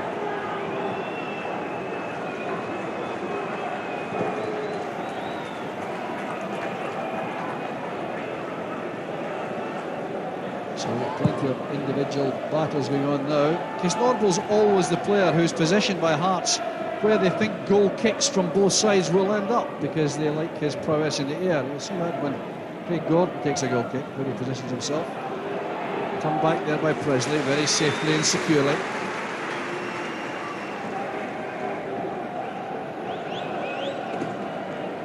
can say that the front two of Hearts have caused more problems to the Rangers defence than Dado Turso and Nacho Nova at the moment.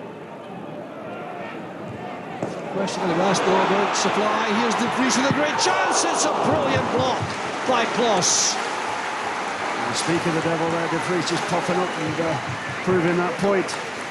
Just getting in inside the Maurice Roth, in behind Boomsong, but the man Klos, you mentioned time and time again with a last-ditch save, as you would expect him to make. Well, superb piece of goalkeeping again. I think De Vries will be upset he didn't take full advantage of that opportunity, though. That's Hamill's cross. There's De Vries again. He is a threat, all right. Barging Boomsong out of the way. That's why it's a free kick to Rangers. He looks like he's playing catch-up. He's missed a lot of games this season, and he looks really up for it. It's been all over Boomsong from the start, and I would say he's given Boomsong the most problems we've seen this season, Joe. 31 goals and 75 appearances for Hearts. It's not a bad record at all.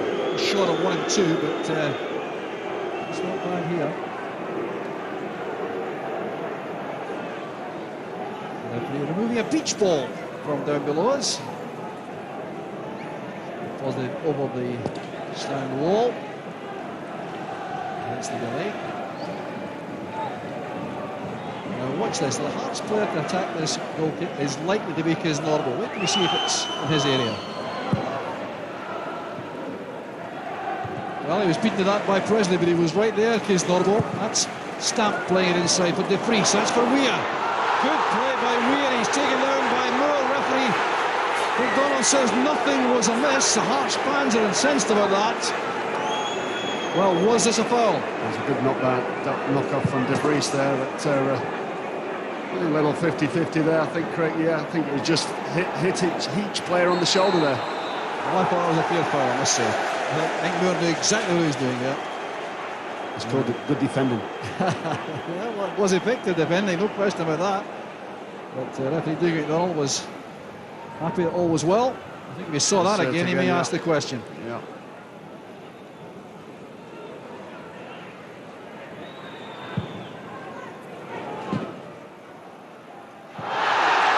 Boomsong over De Vries. The referee allows play to continue, and I think that time is right, because De Vries made no attempt to go for the ball there.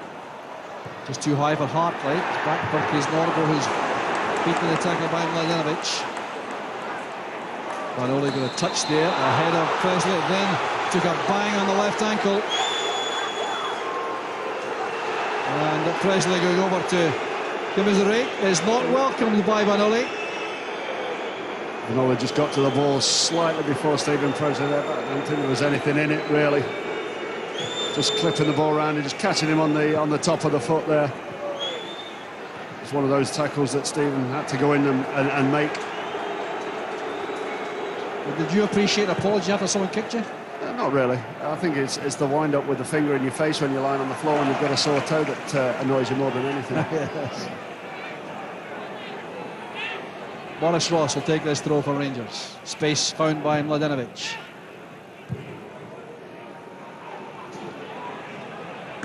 Now Vignon. Well, Daryl Purcell signalled he wanted that angled in towards him in the air, but Vignal couldn't get the angle right. Yeah, it needed to be a lot more of an angle. I think you need to be further up the pitch, another 25 yards up the pitch before you start putting balls in there, because it's just food and drink for the big two at the back, Webster and Presley. Dumped away there by Vignal. So the throw will be taken here as the Hearts are in possession, indicating Rangers having a little more of the ball. Not a great deal in it yet. I think Hart causing more problems in the danger areas than Rangers. Certainly had the best chance of the match, without question. That effort by Mark de Vries. Stamp runs out of space there. Signed from Middlesbrough 2 years ago. Played a lot of matches in the Premiership. Also played in the FA Cup final when Middlesbrough against Chelsea in 1997. 2-0 defeat.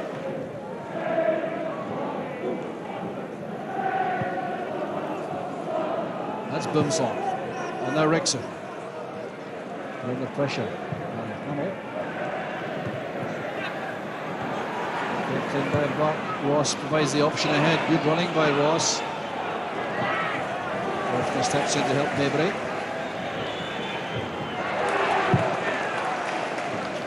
Quick on from the Vries, reaches Weir.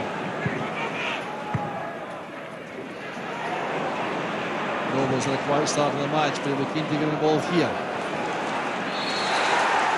And the first free kick was given before Stamp's challenge. Free kick was given against Chris Norbo, but his attention's on Noble. Here's why. The foul was given there, and then he had the pleasure of Stamp crunching in for that second challenge. So Burke is over the free kick. Moore has gone forward with Boumsong. And the referee's not happy about all the wrestling and jostling, which is so much a feature of the play these days. That's the big two, David Purcell and Stephen Presley. Stephen just got his arms round Purcell. Well, he was given out to the referees to make sure that they curbed that as much as possible, to look for it and deal with it. Moore complaining that the elbow was flying, I think, but the free kick will now be attempted once again. Purcell's there, he's found space in behind Presley. An offside flag was up in any event. I don't think it was against Purcell, mind you. Perhaps it was, actually. Close one. I think the assistant referee just got that one up. Right. Stamp's long ball in for the Vries. Undoubtedly appealing every time Hearts get the ball into the area of de Vries and Weir that there's a problem coming for Rangers. There's Weir again, and Stamp is just out of reach. There are gaps in that Rangers defence. Yeah, we're looking a bit ropey at the back there. Boumsong just pointing a finger, Craig Moore pointing a finger. Great ball in there. 2 or 3 players unmarked there. I think Alex McLeish will absolutely be furious with the defending there.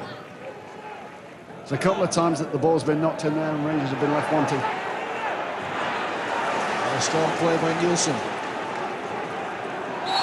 Stamp hacked down there by Noble. And you never question Noble's enthusiasm for the game.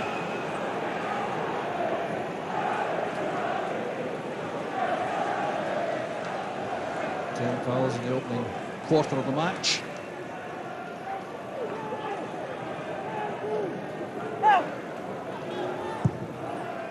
Presley's free kick. There's de Vries lining that forward for Hamill. It's carefully played back by Ross.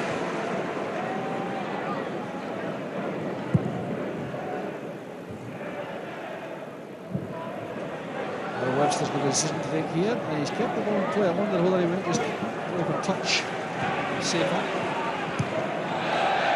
Very difficult back from Mabry. Intricate play by Hearts on the left-hand side defensively. See the job trying to play out from the back there, just not lumping the ball forward. Chernobyl goes down and that clash with Kisnorbo. The referee waves play on. Vignal again. That's good positioning by Rixon and by Vanoli. He's a great chance, and the cut-off was made by Presley. Was it handball? No, says the referee. Was that handball? No again, says the referee. I think he was right both times, actually. What a kick it is this time, though. But could it have been a free kick or a penalty kick, in fact? Ball was flashing in there.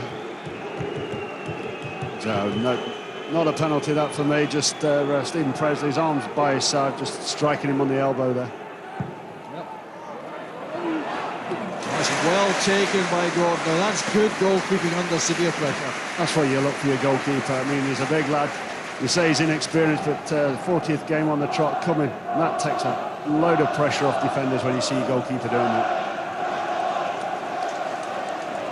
Well, Scotland's number one, the Hearts fans continue to chant. That's certainly the case. Now this is Presley and Hartley. Just too high for the VAR. What's Cross can do with that? He's got some concern that Rangers camp. There's been little evidence of their midfield in the centre, particularly getting on the ball, playing any passes. No supply to the front two. Yeah, I think there's a bit of concern for Alex in a number of departments. I think the back four for the first time this year has looked under pressure. You know, there's been a few chances been given away. I think the presence of De Vries has been mainly to do that. Wears showed good movement around De Vries as well. There's space now from Lennon. Can he make a pass here? That's a very good ball for Brobo and good covering play by Maybury. That was excellent defending with a pullback. That's Chris Norbo. A real athlete in the middle of the field, showing good touch on the ball too. Now Nielsen. Good play from Hearts. Good one-touch football, and you can see there Joe Hamill trying very hard to swerve that in with the left foot, and the miscue makes it look terrible, but it wasn't as bad as that. Yeah, it was a super build-up, a lot of interchanging play, little one-touch stuff, but just a poor execution there from Hamill. Well, Craig Levein, we saw there, I think he's entitled to feel pretty satisfied with the opening period of the game, and maybe concerned about the fact that his team haven't taken a chance in that period. I think the chances that they've had that have come along, I think he'll be a little bit disappointed that they have not made the most of it. Graham Weir is leaving his body in there to upset Stefan Klos. Referee McDonald will have a word with the Hearts youngster. Nothing in that. Just a forward chasing a lost cause there.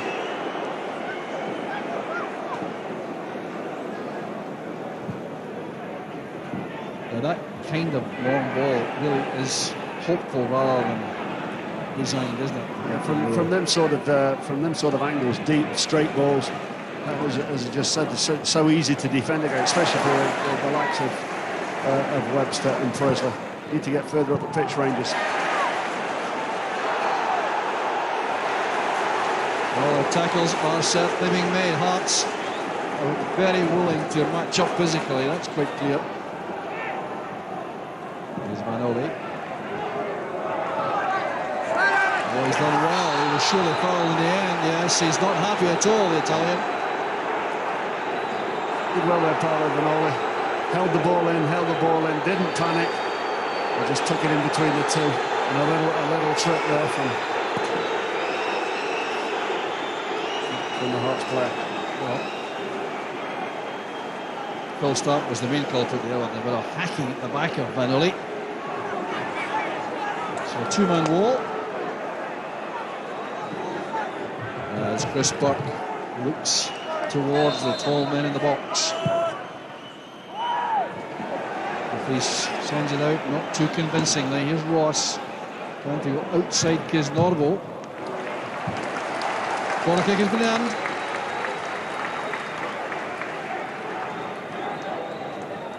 They're going for the in-swinger, waiting for Paolo Vanoli to go across there and take this left footed. Interesting that they must have formed a view on Craig Gordon's ability to handle these in-swingers. Darragh Purcell right on the goalkeeper's toes. The priest stumps it out with his head. This is Burke. Oh, that was awkward, and Boomsong was surely just about a foot away from that.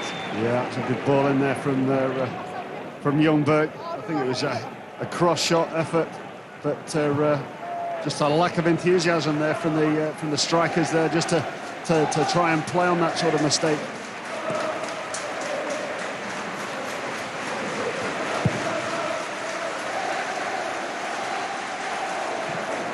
The Vries holding off Vignal with great power and determination. Start playing it in. It's De Vries again. It's good play by De Vries. Stamp. And lost it well. That was very good defensive play by Maurice Ross. Matched his man, Joe Hamill, very effectively here. Good play all around. Good ball into a dangerous area. Good defending from Maurice Ross. Always finding a good fullback. Should be just inside that far post.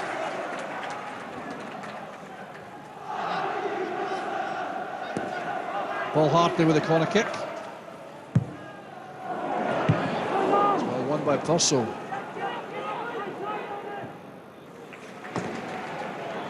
Presley would not be involved in these set pieces and staying back all the time. Perhaps that reflects his injury problems.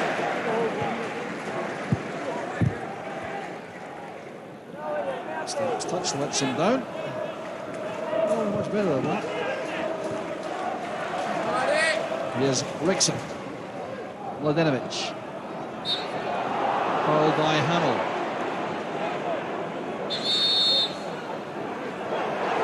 Well, the referee reacting very badly to words spoken by Fernando Rickson. Why would Rickson get involved in all that? The free kick's been given.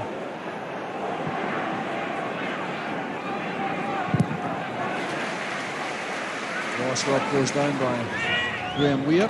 Rickson just chirped at the referee. There's George Fox, the Hearts chairman.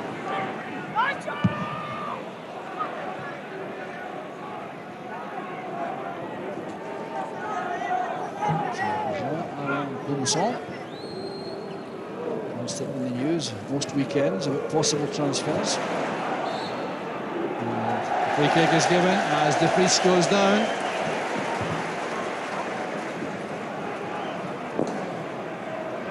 Only offering the apology, and Hearts more important to have this opportunity again to pose problems. Joe Hamill comes across to offer his left-footed ability to angle this free kick in. De Vries may be the target here because Norbo is also involved. That's De Vries. And the back cleared by Weir. That was Boumsong's clearance. Here's Burke. Now Novo. Burke wins it back. Held up well by Hartley though. Oh, Burke has it again from Presley. Good movement of him by Burke. He's bumped off the ball by Kisnorbo. Free kick goes to Rangers. Play from Chris Burke getting the ball. That's what you expect for him. Kisnorbo, I think, a little bit unfortunate there to get the free kick conceded against him. Well, he certainly thought that, no question. He's complaining bitterly about the decision, but here's a chance for Rangers. That's what Alex will be wanting from Chris Burke.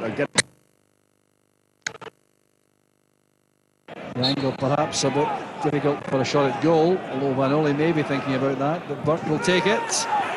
That's Novo, and how did he miss? What a chance for Rangers. Nacho Novo left alone by the entire Hearts defence. Fantastic ball in there from Chris Burke.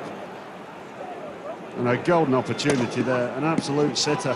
4 yards out. Must be a goal.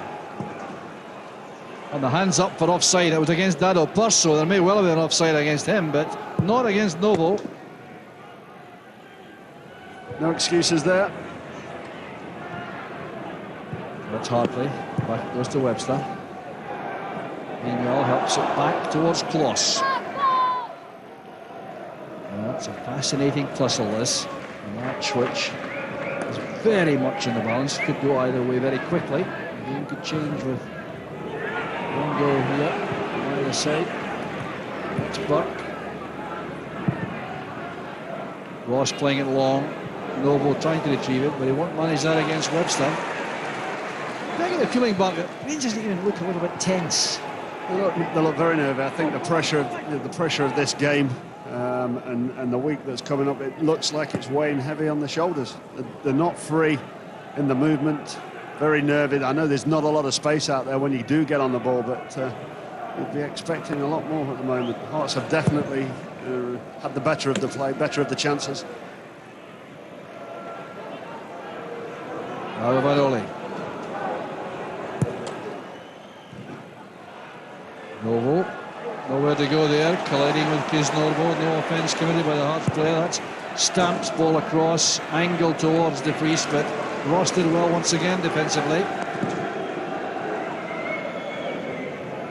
Just getting a little bit predictable now in the build-up, Hearts. You know, they're picking the ball up well, possibly needing to make another couple of little passes, but tending to go straight to De Vries on the diagonal ball, and that's pretty easy, as we've been saying, to defend against. Webster's header goes high in the air. It's upwards, well won by Hamill. Here's Hartplay, who usually tries to get the ball down and pass it. Good play by Maybury. The interception was made by Ross.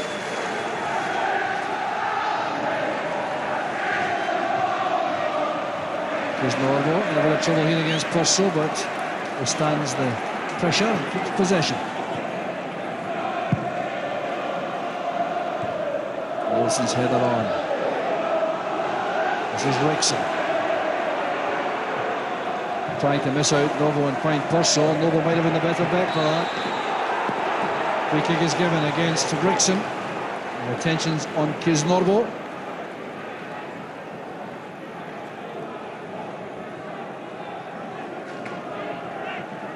Scrappy in there. It's like a pinball machine in there, bouncing backwards and forwards.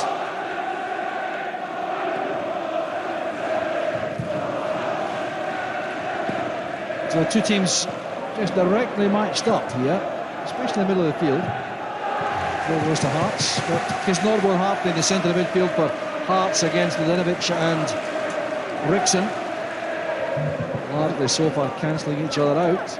I think Hearts slightly getting the better of that midfield area. I think Kisnorbo's been picking a lot of spare ball up, driving forward from mistakes. Well, Phil Stark didn't realise that was reaching him. Surely would have done better had he appreciated this was coming over. Boomsong's head. Be another worrying for Alex McLeish. Stamp just getting into the box, no runners going with him.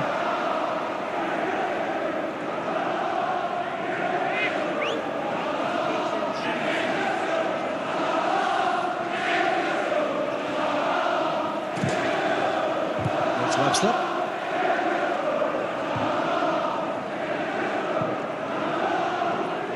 Neat play by Purcell. Look at the challenge made by Hartley, in very quickly on Wrexham. It's not something Hartley's renewed for. He's going on for his ball play, but that was effective. But that's good play from Milinovic. This is Vanoli. Oh, he's thumped to the deck there by Presley. The breast pocket is visited immediately, and there'll be a yellow card for the Hearts skipper. I'm no doubt about that. A reckless challenge there from Stephen Presley.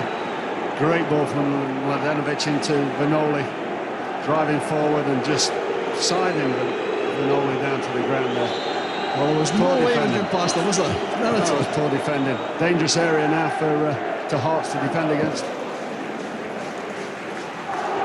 You must expect when your player's driving at you that he's going to try and get into the box.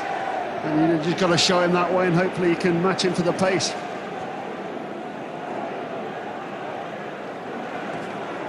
It was very good play, and Mladenovic did extremely well in that build-up. And what could he do from a set piece? Really attempt on it goal. He could be looking to put this in the near post, I think.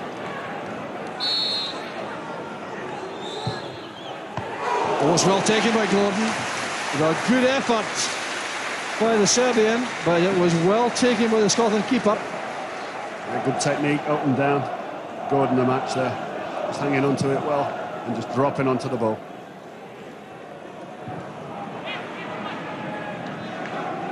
Here's Burke. Surely held up there because Norbo, his shot was held as he went past him. Free kick has been given, a whistle scarcely heard. Rangers do need more from Burke though, don't they? Yeah, I think he's the inspirational player, as we said before. He needs to get the ball to him. I think the service from the back and from midfield to the wider areas into the front players have been poor on the Rangers side today. Poor service up to Nacho Novo. Novo needs the ball up the side of defenders, not in the air. But it's just been in bad areas that the balls have been coming. Vignal very unhappy too, the lack of movement for his front two there. When he had possession, it was closed down by Stamp because he couldn't find anyone to release the ball to. Handball against Novo.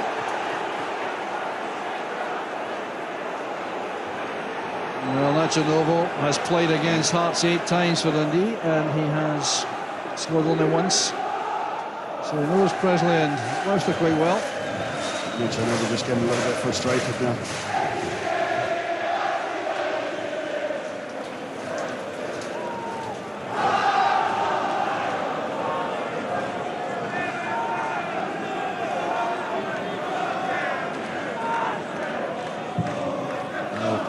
That Rangers bench application with Jan Walters, and they certainly have some areas of concern for the half-time team talk.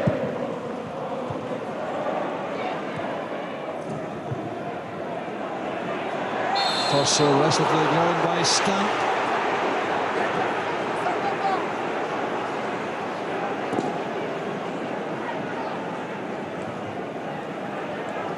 Well, not much argument about this, I don't think. 2 falls on the submission, I think that one was. Now we're going to crucial phase of the game, just before half-time, and a goal now could make such a difference for either side. Here's Noble.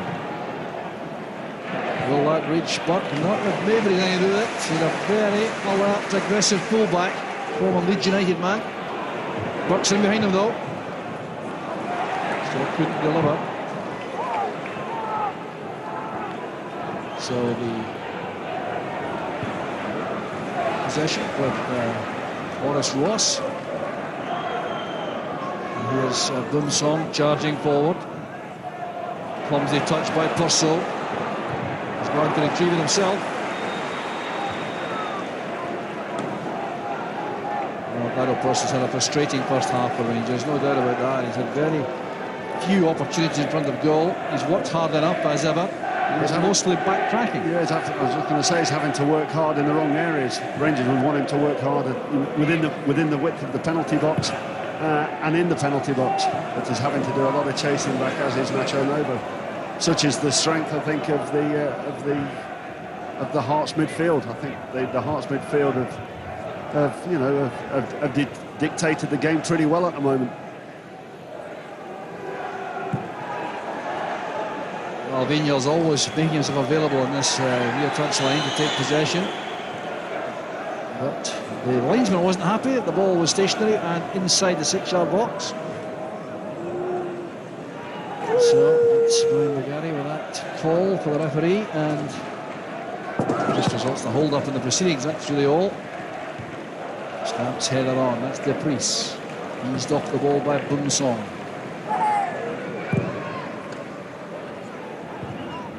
Header on by Banoli. Foul on Presley by Novo, tripping the Hearts player as he attacked the ball. That's now Webster turning, and he's caught by Purcell. There's a lot of frustration out there, isn't there? Yeah, there's a lot of niggly stuff. Nothing too cynical, just little niggly tackles and that, but it keeps breaking the play up. There's no fluidity to the game. I mean, it's stop, start, and that's not conducive to good football. Although I do suspect that the more worried manager will be Alex McLeish at this stage, the way the first half has unfolded. There's De Vries. They just wrestled Vignal out the way there, and the referee took no action. That also frustrates people. So the goal to be taken by Vignal. It has not been vintage football, Bart, that's for sure, this first half. Yeah, no, it's been a lot of free kicks, a lot of tackles, a lot of fouls, but there's been some, a couple of chances at each end. I think De Vries has been the main thorn in the Rangers' defence for quite a little last 5 or 10 minutes, but just getting himself back into the game. There's a good tackle by Rickson on Stamp after some excellent play by De Vries. So, injury time has been shown, 2 minutes. Sorry, 1 minute of injury time has been flagged by the fourth official. Enough over there. Well, that's one of which the Hearts defence should cope with, but they were put under some pressure by allowing the ball to bounce. That was fatal, surely. Yeah, I think you always tell defenders and goalkeepers to come and attack the ball at the highest point. Allowing it to bounce, it gives Nacho Novo the chance to put pressure on, and Rangers get in a corner in the dying seconds. There's Van Ole turning, and very well blocked by Mabry he was. That's Hamill's clearance. Hartley. Great feet. Here's Norwood charging out of midfield. He covers Akers. Here's Norwood on the Hearts' cause. And the turn made there by Nignol over on the far side. Blocked by Hartley. Free kick to Rangers. He's been all over the place, Chris Noble. The first half, he's been hurrying and scurrying in defence, up trying to support the strikers as well. Got a good first half. Italian mother and a Mauritian father. Comes from Australia.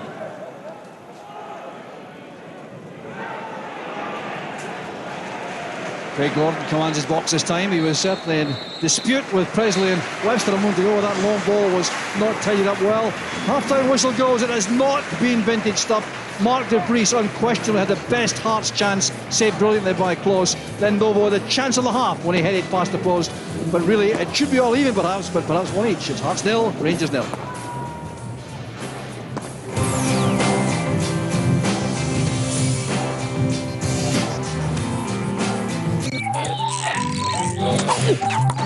The thing I enjoy about the countryside the most is the peace, quietness, space, fresh air, the scenery. It's really beautiful. On footpaths, I think everyone will have stepped in dog muck at one time. Yeah. It's just horrible. Disgusting. Horrible. Horrible. Got to be responsible pet owners. See, people don't realise their dogs could be a danger to wildlife. There's sheep running around scared, there's birds nesting on the ground. Havoc. Keep them on a lead. Well, I think signs are more important on a coastal path. Warning signs. Oh, definitely. Rather painful. If you're going to go for a walk across the moors, don't go out just willy-nilly. Be prepared. Take sufficient clothes so in case the weather does change, it'll change very quickly. I think you should treat the countryside as you would treat your home. Yeah. Yeah. For what to do and where to go, just look on the web. Can I go now?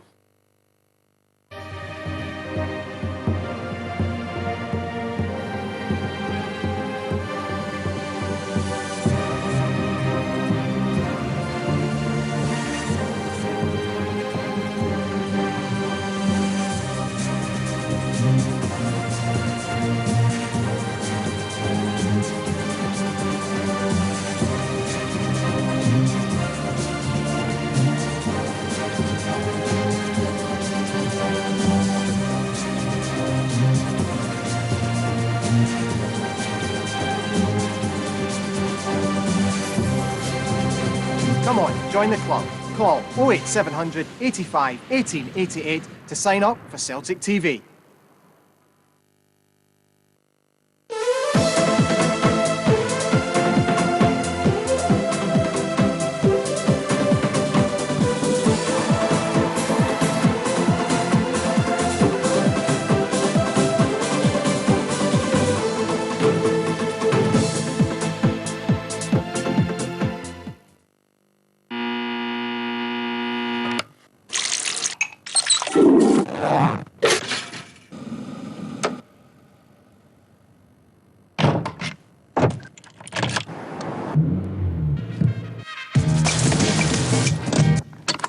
Why is it that the better something does its job, the more we take it for granted?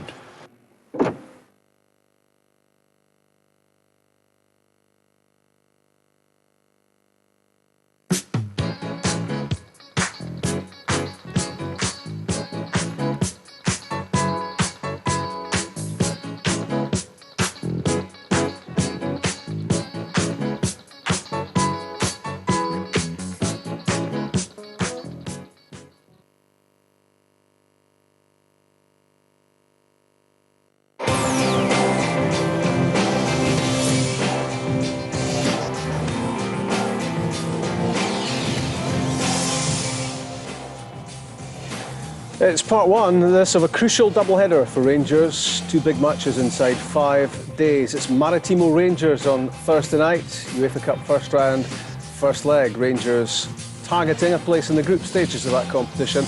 Here's how you can watch it on Thursday night on Setanta Pay-Per-View 1. Sky residential customers press select on your remote control or call 08708 500 005. NTL and Telewest customers press TV on demand on your remote control.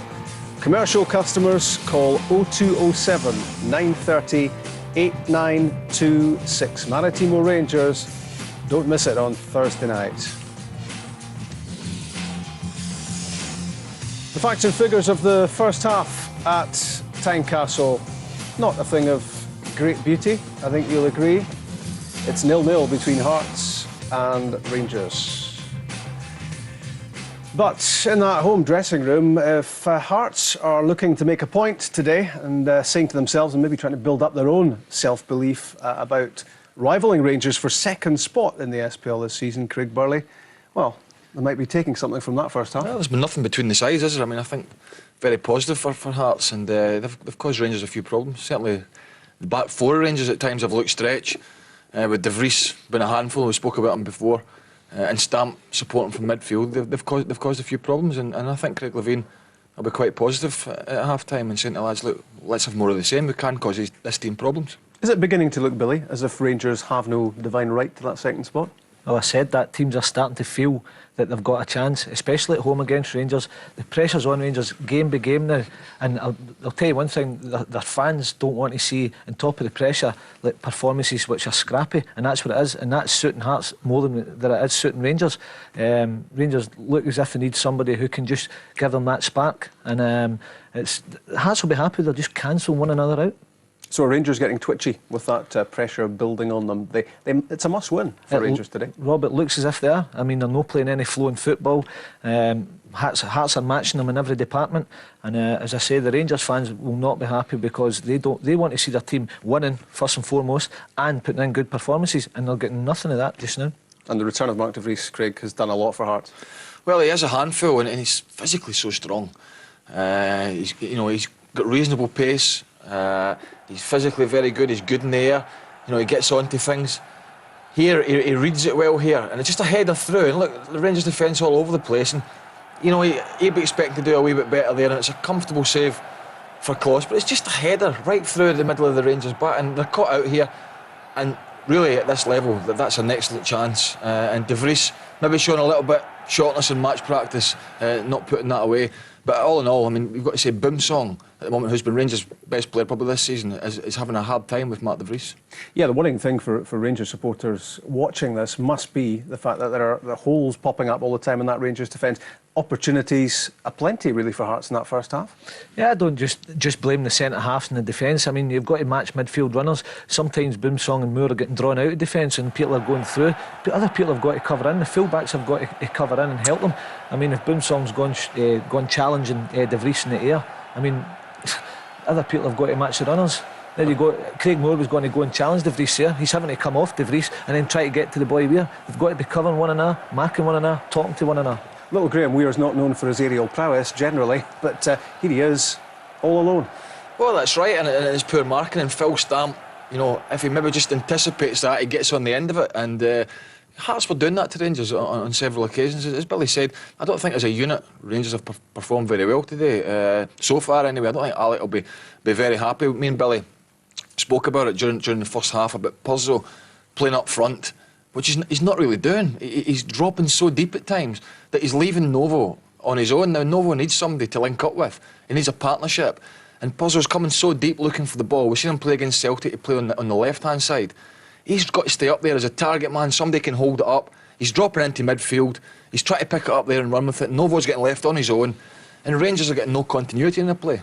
Is that Dado Perso failing to respond to instructions from his manager about where Alec McLeish wants him to play? Because surely he was bought to score goals.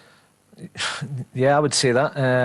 I think as a striker myself, a small striker, I want somebody, especially if Purcell's playing up front with me, I want somebody who's going to take the weight off me, who's going to be doing what De Vries is doing, battling for cause, holding the ball in, playing round about him, playing as a partnership. And right now, it's great that Purcell's trying to backtrack and get tackles in, Rangers fans don't want to see that either. They want to see him in the box, getting headers, getting goals along with Novo. But right now, it's not a partnership. If anybody would think Novo would maybe come off short and then try to hold the ball up and spin in behind. But it's Puss that's doing it, and I can't really understand that.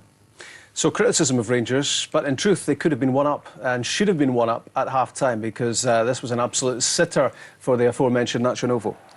Well, as I spoke about Novo many times, and you never know what you're going to get from him. He plays off the cuff, but here it's bread and butter for the striker. You're not going to get a better chance than this. It's not even, no, it's literally 6 yards out. It's a free header. He hits the target there. Craig Gordon has absolutely no chance of saving this. You've got to say it's an excellent ball into the box. Drifts round the back, and really and truly he's got to put his head through that. As I say, Rangers with that chance should have been one up. Mladenovic came to Rangers with a big reputation. Billy, Serbian international. Rangers paid more than $1 million for him. What do you see in his performance?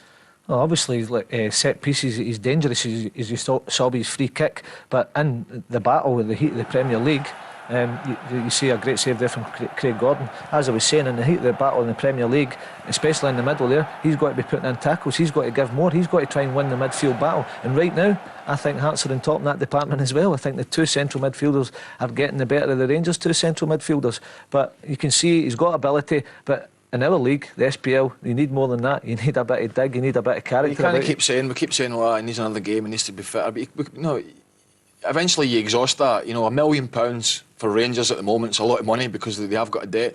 They've paid that from, he's got to produce, because Norbo and Hartley for me are sort of running over the top of them. Rickson's playing in there, he's not natural. But Mladenovic is not sure enough. He had one nice flick that set up a chance for Rangers, but apart from that, really, he's been non-existent in the game. You know, he doesn't get close to people and make tackles. He's not playing any tailing passes over the top, and he's offering little at the moment, and he really has to do more for the team. It's 0-0 at half-time at Tynecastle. A draw doesn't do much good for Rangers. A draw would leave them 7 points behind Celtic after just 5 games of this SPL campaign. Black balloons on the pitch at Tynecastle. That tells a story about the unrest, about Hearts' impending move from their old home. The second half is next.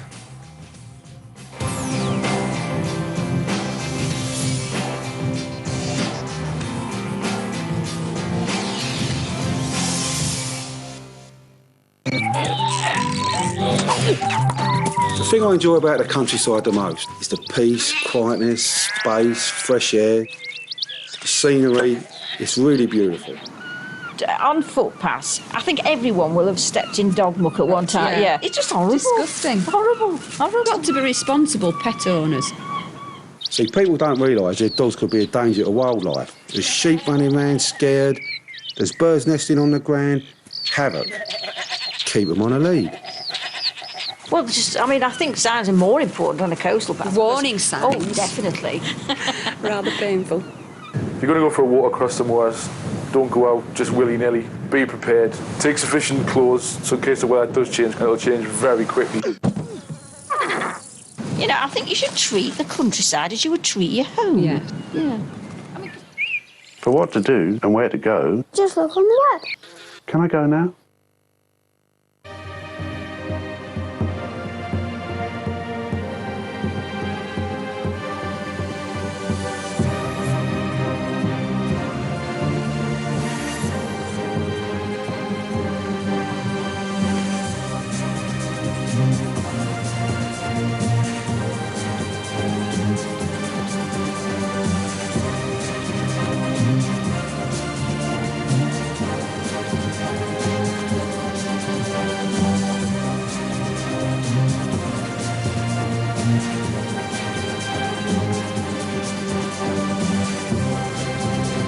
Come on, join the club. Call 08700 85 1888 to sign up for Celtic TV.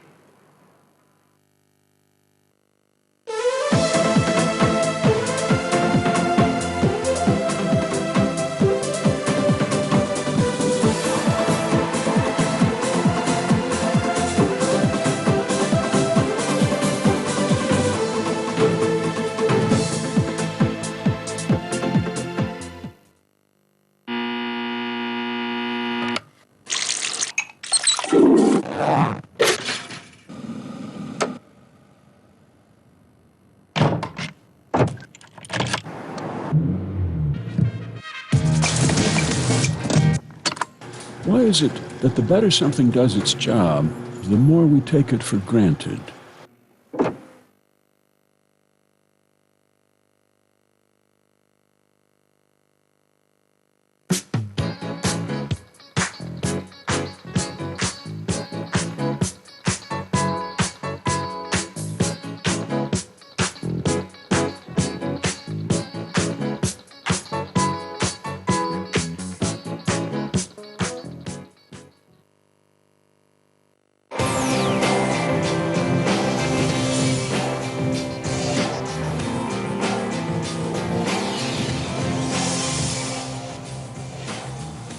Here comes the second half of Hearts against Rangers. 0-0 halfway through. Mark and Jock. Thanks,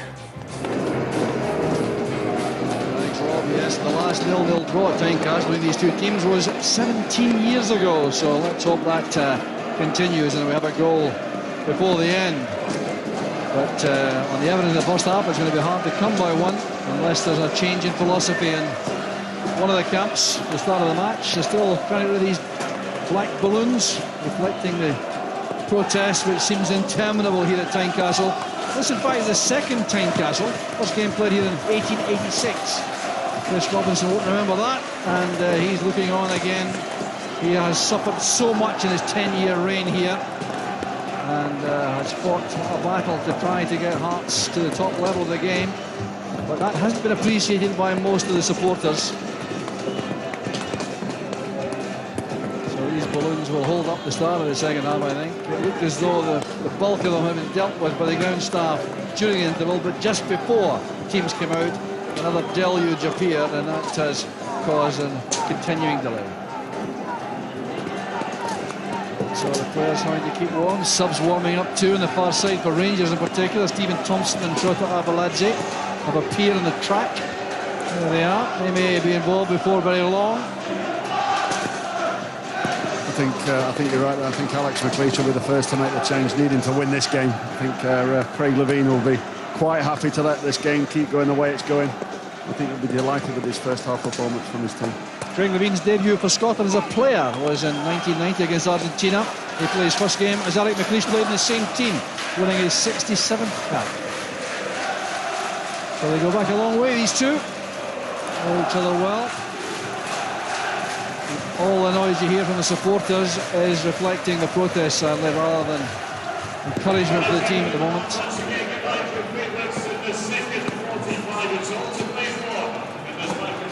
So Tannoy trying to calm things down to get us back underway. Referee Dougie McDonald is checking all round, and we're underway again. It's Rangers in possession early on. It's lost immediately there by Mladenovic to Piers Norbo, and the first foul of the second. 24 fouls in that first half, and the first one already, the second, has taken place. Good interception by Vignal. That's good play. He was held there by Nielsen.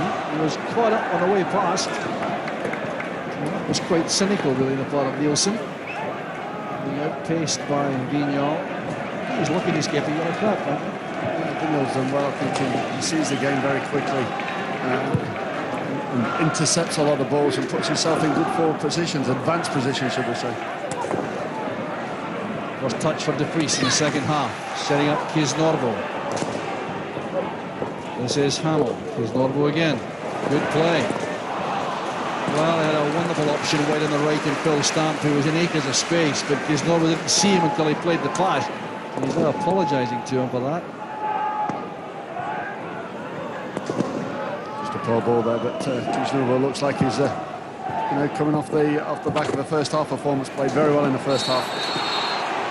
Weir was offside when the ball was played down by Piers Norbo. He upset his manager last week by playing golf against the ban on golf the day before a match. Guilty of that and removed from the team for the Festival Cup against Hibs.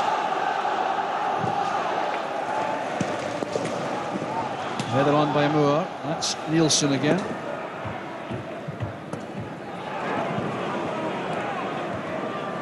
There goes Hamill. Beaten to the ball there by Bunsong, but showing great determination. It took Ross's intervention to prevent him carrying on there. Weir trying to set up Hartley. Hartley pressurising Kloss. Well, Hearts starting the second half, showing a great appetite for the play. Rangers will have to match that. There goes Burke trying to do just that. Just held on to the ball slightly too long there, Chris Burke. Nacho Nova had peeled off the shoulder, got himself into some space. Well, the referee kept a lingering eye on that clash between Rickson and Weir. I think he was going to give an advantage, but eventually pulled it back for a free kick. We realised there was trouble on here. That's good refereeing though. Went to see if the advantage was going to Hearts, but just that 2 or 3 seconds, then just bringing the ball back.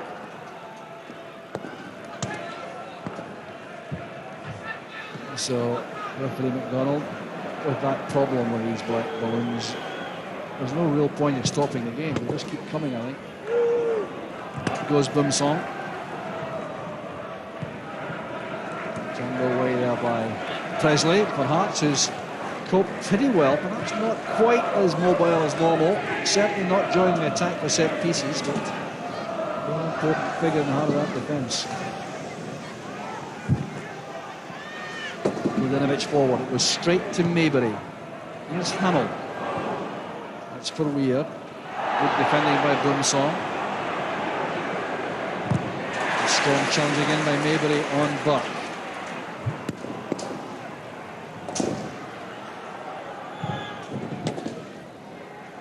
Novo running straight into Webster. The supply really the front two of the Rangers has been remarkably poor. We have to say in fairness to them.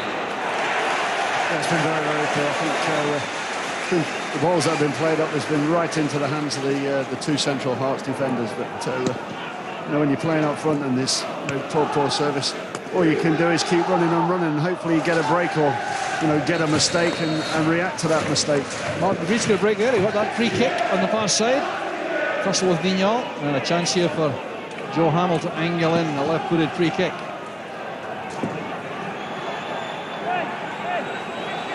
I know they set them up 10 yards away, but I don't think Hamill will worry too much about that. I'm sure he'll play the ball beyond them. If he tries to get Manoli back a yard or so, that's where Hamill waits.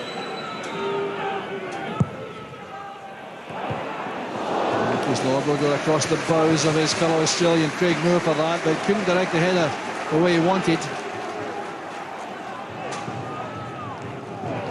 Ball in from Hamill there into the danger area. Kijnobo getting across the defender there, but just misdirecting the header. Boomsong not happy with players running in on top of him. As we were saying in the first half, too many players running without any cover. There's Stamp winning out from Vignal, setting it up, and Kloss makes a comfortable catch in the end. Vignal's been complaining bitterly on a number of occasions about the fact that there's been so little movement ahead of him. He doesn't want to play one of these long, hopeful balls, and he's trying to find someone to pick out. Mladenovic gets a break of the ball against Hartley. It says Novo. There it goes Nielsen.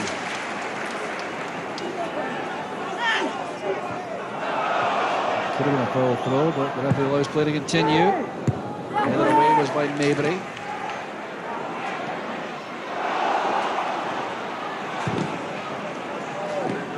Still scrappy, untidy stuff in the middle of the field for the most part. There's Rickson. It was well read by Webster. And Maybury completes the tidying up work. Corner kick it is to Rangers. Moore and Boomsong join the attack.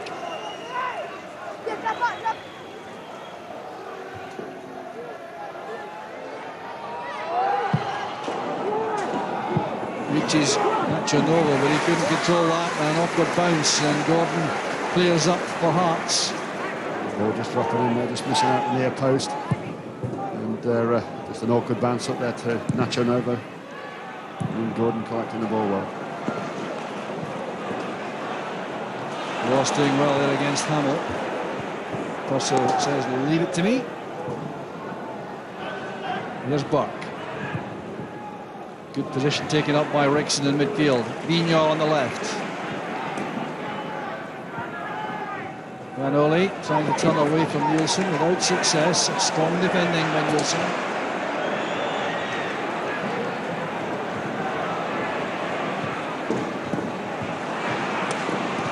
Milinovic, careless, allowing Chris Norwood to find Nielsen.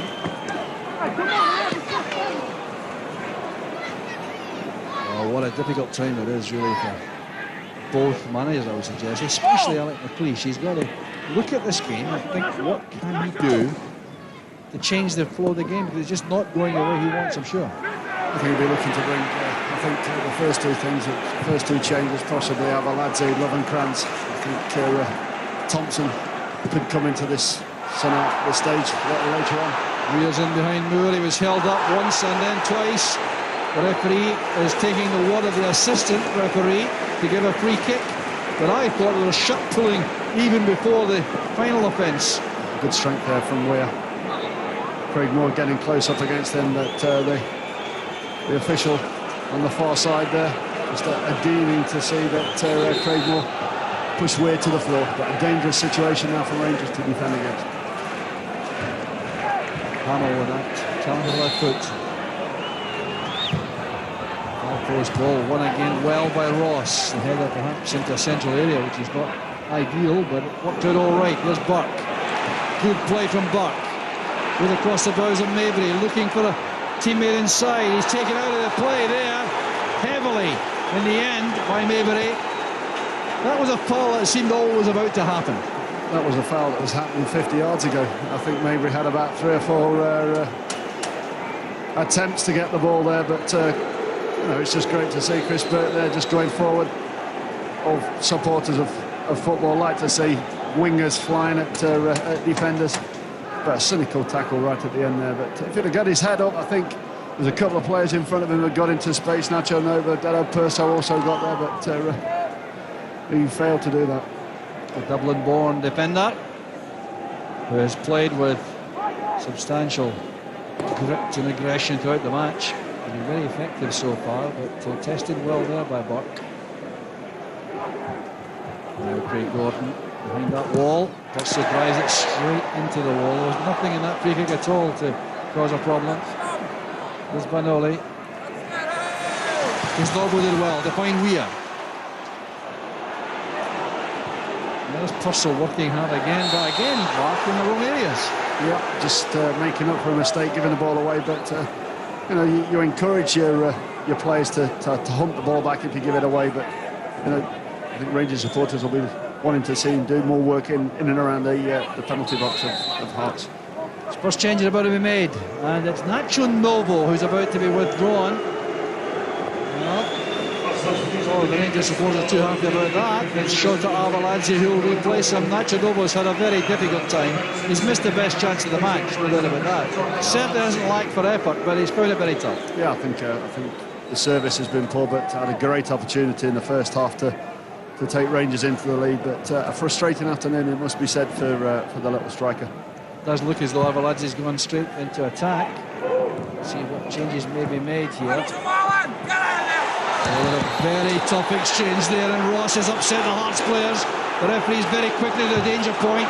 Mabry was the victim of the challenge from Ross, and the Hearts players have been incensed by that. Boris Ross reacting very angrily indeed, and I wonder just what action might be taken by referee McDonald. Yellow card it is. Very, very quickly in there, McDonald getting himself between him and all the players, taking Maurice Ross away from the situation.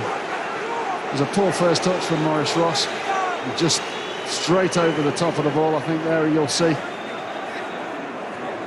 Just goes straight over there. That's a shocker, Mark. You've got to say that. It's a shocker. Absolutely shocking tackle there from Maurice Ross. Just turning his back on the ball and just hanging his foot in there. Very, very fortunate, Maurice Ross. I think he's very lucky. Very lucky it's not red. Yeah, yep. To stay on the park. That's a leg breaker, that one. That's the one. I remember Mabry getting a shocking tackle from Nedved in a Champions League game for Leeds, where it curtailed his career. It took him out of football for about 18 months, and it's not a nice thing to see that at any time. Well, I'll see it again. It won't look any better, I'm sure, from here. Very, very fortunate Mabry there.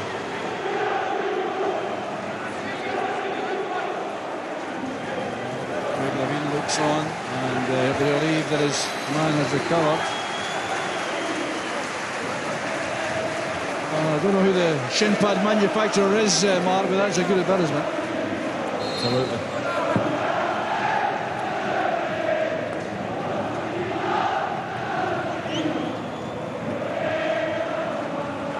Craig Gordon with a free kick. And De Vries is the player penalised. He was marked by both Mladenovic and Boomsong, but he was the alleged culprit. Alan Mabley has returned to the play. He was very lucky to be able to do so. Headed away by Webster. Mabley goes in strongly on Arveladze. And let's hope he keeps a lid on his temper, because he is a fiery character, Mabley. Maybe looking for some retribution somewhere along the line. Free kick for that challenge by De Vries on Ross, and this is in danger of degenerating even further, Mark. It's been on the edge for a while, you know, right from the start of the game. There's been niggly tackles and it's been just bubbling over. Ross did well against Hamill that time. Down goes Buck, bundled over by Hartley. Too quick with a free kick. He's given it away, rather. Purcell wins it back. He's very determined indeed, but he couldn't do much with the ball after he won it.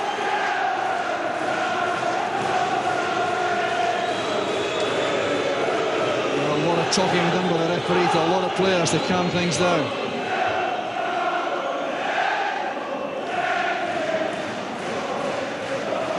Well, no threat there for Craig Gordon, showing his acrobatic skills.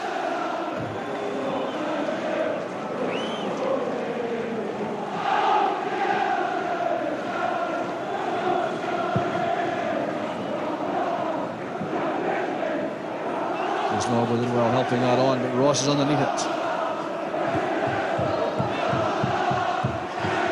We are causing a problem there for Boomsong, and that was a half chance there for De Vries, at least to test Stefan Klos.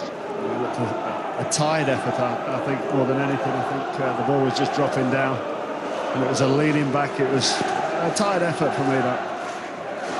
When in fits and starts, De Vries in the second half, coming up towards the end of the first half as well, he started to drift out of the game. It's not surprising. He's not played a lot of football, and this game has been played at quite a rapid pace. Purcell to Rickson. Arveladze's offside.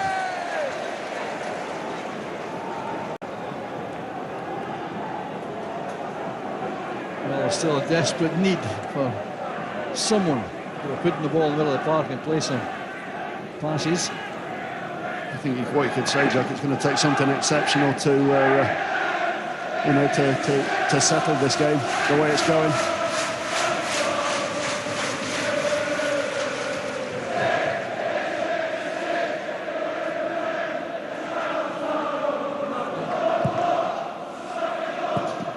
There's Norbo again, the target. Ross steps in well. There, a character, that challenge by Ross on Mabley. I wonder if there's something behind all that, a little bit of history perhaps. Hamill's cross, straight to Stefan Klos. That's for Hamill, the chase.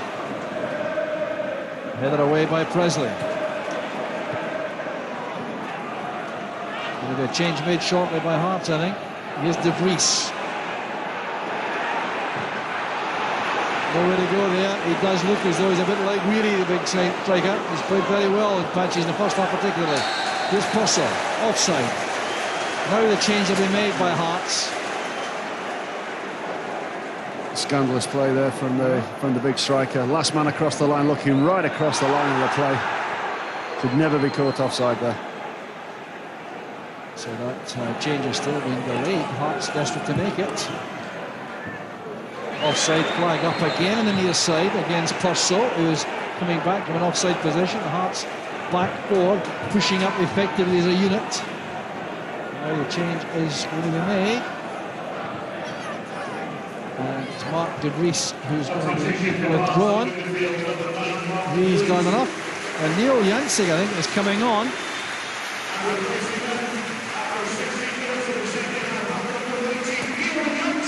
Neil Jansik comes on. He's generally a midfield player, so there's going to be some alteration, I think, in the operation here. He was the golf partner instead of Graham Weir last week. Both in trouble with the manager. So the reorganisation of the setup is sorted out by Jancic. Let's check on that shortly. And I've got a notion they're perhaps going 4-3-3. Handball by Presley on the foul. Advantage rule is given. And there's not much of an advantage there. I'm not sure that was a wise one by the referee. Very scrappy play there again. Hand first of all, and then the wrestle. A little bit of a clash there. But you're expecting like Shota Arveladze just come onto the pitch, got lots of experience to be calming the play down, trying to make passes and trying to retain the ball for periods where Rangers can then start to build up the play. At the moment, it's just pass after pass after pass going astray. It looks as though Hearts have in fact tried to flood the midfield even more and go narrow, and with three in the middle, Jancic, Hartley and Kisnorbo, with Hamill and Stamp hugging the touchlines, trying to push up and leave Weir on his own through the middle. Yeah, just make sure they've got plenty of people, plenty of bodies in that midfield area, just hunting on the second ball, hunting on mistakes.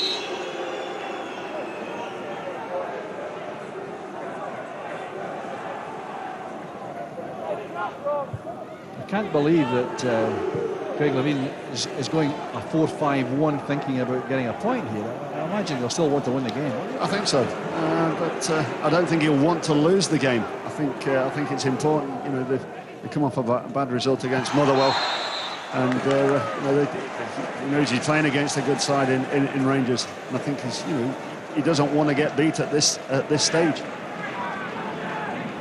Still instructions coming here from the touchline all the time. Peter Houston, his assistant, also working hard with Craig Levein. I mean, they could have put on Dennis Wyness. He could have gone straight in to replace De Vries alongside Weir. So obviously there's a tactical factor to all this. Webster's header. Dixon and Hartley together. They've been their frequent match so far. Stamp losing out to Van Olle, who did well. Vignal. This is Purcell, well challenged by Stamp.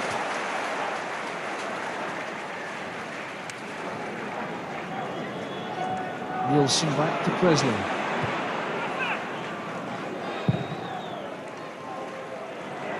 The chase on here. Van Olle will get there ahead of Stamp. Swapping places for a moment there with Vignal. Or has he done that permanently? Let's just check if that stays that way. Here's Jancic. Away off from Weir. The referee in the way. Here goes Buck. Bundled over, and the referee something wrong with that, but he was fouled by Hamill, I must say. The referee very much closer to the action though. That's Nielsen to Stamp. Nielsen comes again, that's for Weir to chase. Hartley's offside. The flag goes up rather belatedly, and infuriating the Hearts supporters around them. As Martin Cryans over there, he really did upset them. He was a shade late with that flag. I think that indicates the supporter disagrees. I think we're just late catching up with the play there, but a close decision. I think it's very close indeed. Yeah, very close. A crossover there. Playing on the shoulder of the Rangers defender.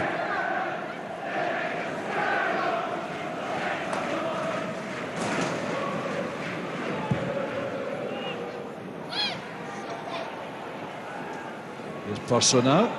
There's further action on the Rangers bench. Stephen Thompson preparing to come on. Here's Buck trying to find room for a cross. He's managed it, and a great chance, and it's missed by Arveladze. What an opportunity that was. What a chance that was. What a chance indeed. Good play from Chris Burt there, just crossing it in with his weaker foot and just finding himself, Shota Arveladze in acres of space there. Just tried to divert the ball into the far corner, but just couldn't get enough on it. And that opportunity for Rangers cropping up right out of the blue. There's been no threat to Craig Gordon for ages. There's a striker there. They're the crosses, positions you should dream about to put the ball in the back of the net. Here's Maurice Ross getting some abuse from the Hearts supporters after the challenge on Maybury. Ross at Camsty Boomsong. Rangers going to make 2 substitutions.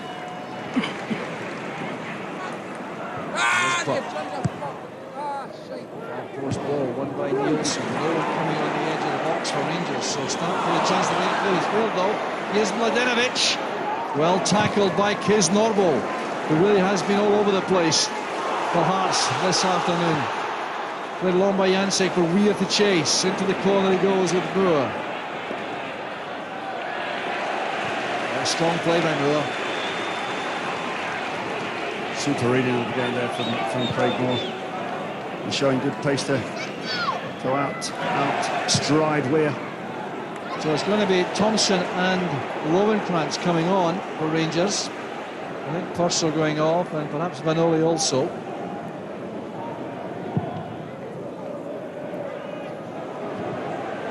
Here's Vignol again. On loan last season, talking about Rennes, Espanyol, still on loan here at Rangers. Doing his cause no damage though. Presley at full stretch. Purcell gets up for that. Here's Arveladze. Needs support. There's no one available to him. And Purcell's still on the deck. He doesn't look too clever at all. And that's why Mladenovic has played the ball out. Well, Purcell is going to be replaced anyway, but much more of a concern if he's taken an injury here. Europe beckoning in midweek. Yeah, just jumped there with Webster. He just fell awkwardly. Seems to be all right, actually. It just was the awkward landing.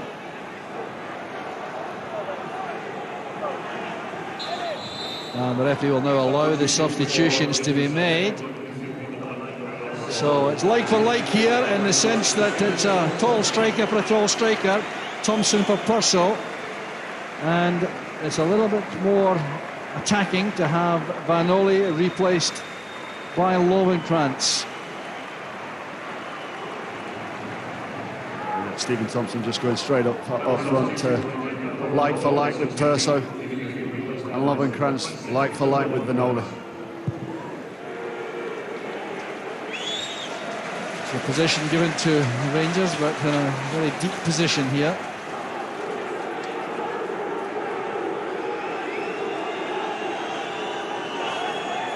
Anxious times for Alec McLeish.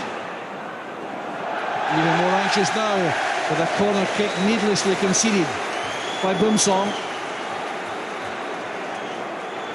Poor play there from the throw-in from Maurice Ross, throwing a ball into a danger area. Not a lot that Boumsong can do with that. And just putting pressure back onto your team. So it's Hartley with the corner. It's Brink to keeper of the ability of Stefan Klos. Vignol out willing as ever to charge out of defence. Met by Stamp.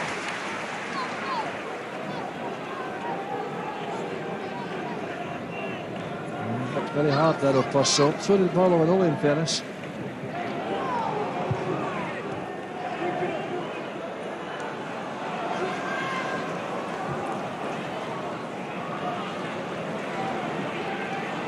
This is Boumsong. Shot there.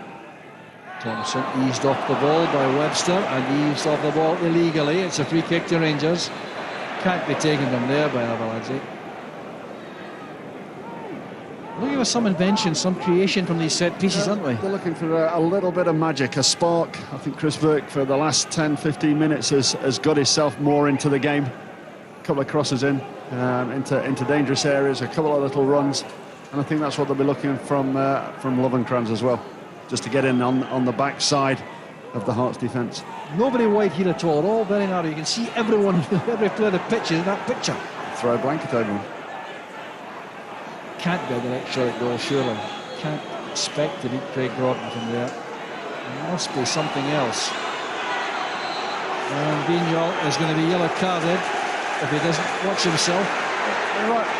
I mean, the wall can be no further than, I would say, 7 yards. 7 yards away. Now, what a waste of time, really. You know, a free kick from there, at that range, straight into the wall. And there's a foul there committed by Boumsong. And a free kick to Hearts. But really, did I expect a bit more from the set pieces? I would have thought so. It's one of those areas as well. It's very, very central, a long way out. That's where you have to try and work the ball, make a little pass and create an angle where you can deliver the ball into the box. I wonder if that just reflects the pressure and the tension in the Rangers ranks. Here's Stack against Vignal. That's a foul by Vignal. We'll worry about that. Apology accepted by the Englishman.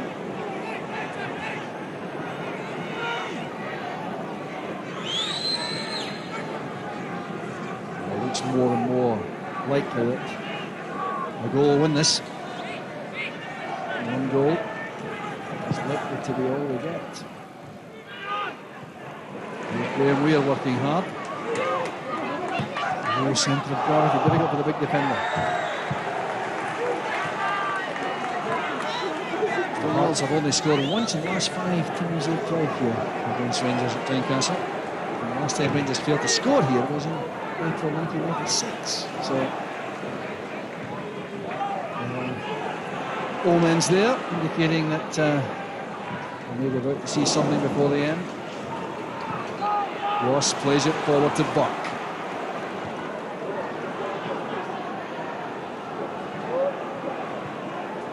I had to turn back because there were no options ahead of him or inside. Here's Vignal.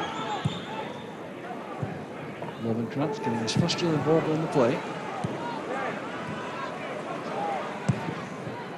It's one for Thompson to chase, and he stumbles as he collides with Presley. And the referee's given a free kick, I think, against Thompson.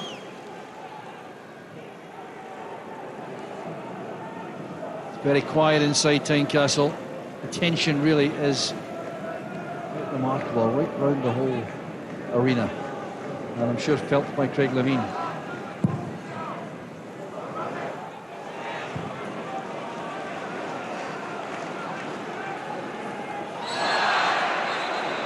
And there's trouble here for Stephen Thompson.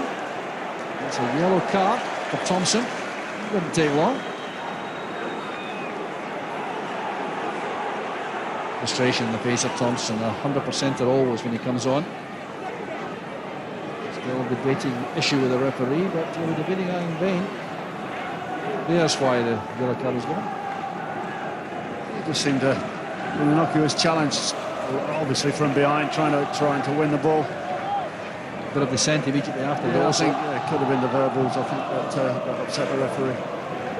Alec McLeish with instructions there, trying to get players forward from midfield.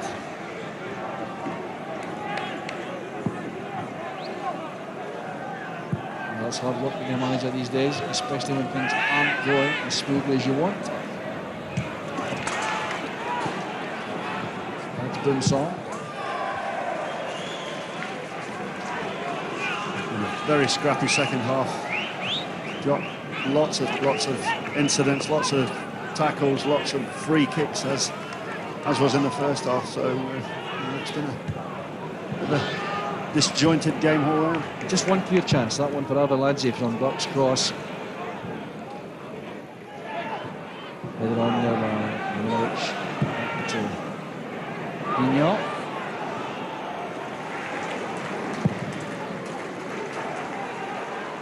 There's no question that Hearts have flooded the midfield. It is more of a 4-5-1 than a 4-3-3, no doubt about that.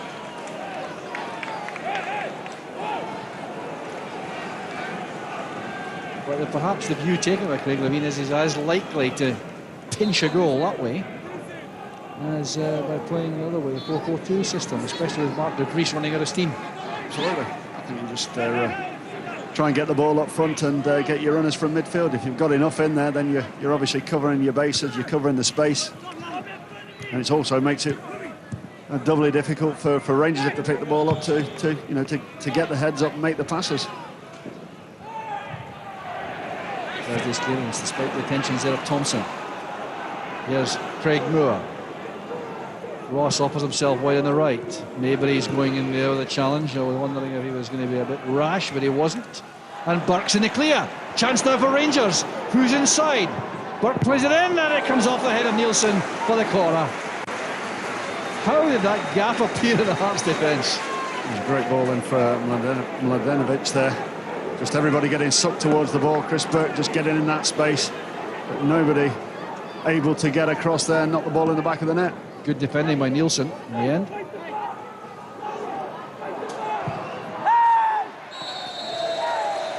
The whistle has gone there as Gordon makes a good catch. There's a bit of bumping and barging inside the area which has upset the referee, so a free kick's been given.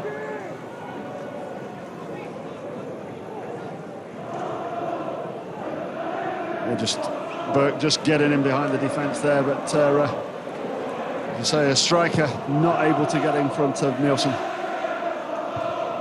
Headed by Moore. There's Thompson holding off Presley, setting up Arveladze, couldn't control it quickly. Thompson chipping at the referee again about the intentions of Presley. Free kick this time to Rangers.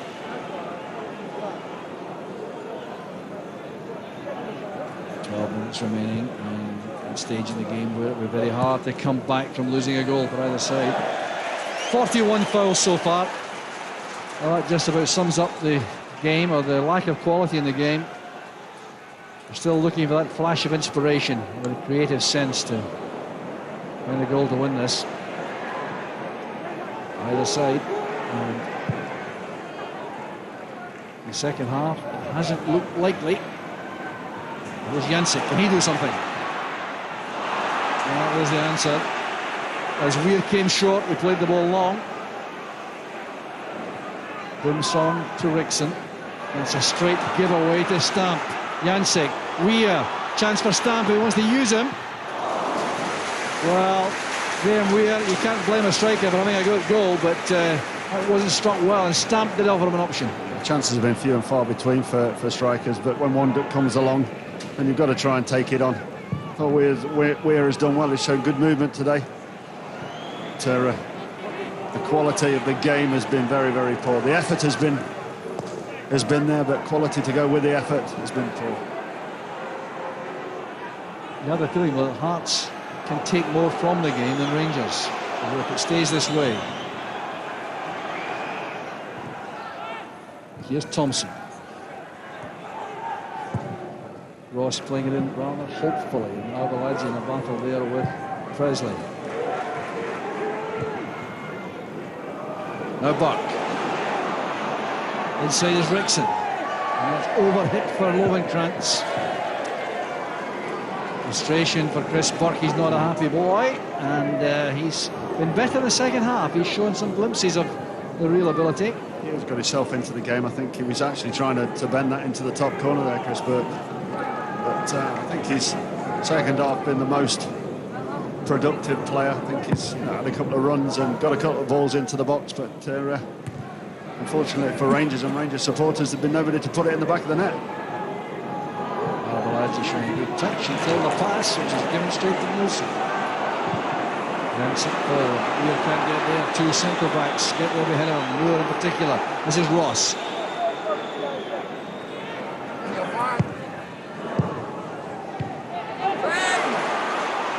Here's Norbo.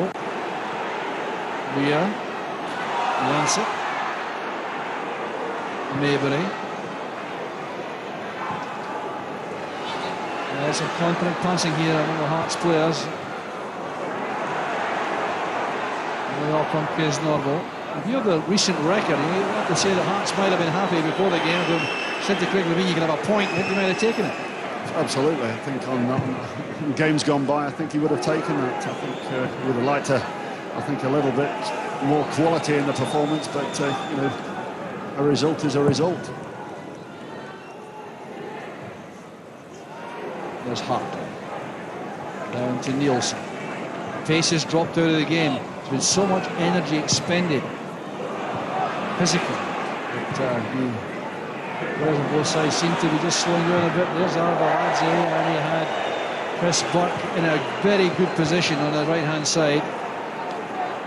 Well, it's been a problem for Rangers this afternoon. People have not got their heads up on the ball quick enough. I think there's been runs there in the front of the man on the ball, but have just failed to get the heads up. And I think Avaladze there just taking a chance on there, but miles away. I think that just sums up the afternoon for efforts on goal.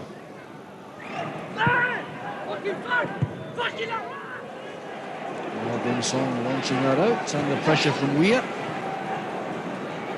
Wonder what John and Bumsong makes of it all. Riding here from Auxerre with high hopes of Champions League initially.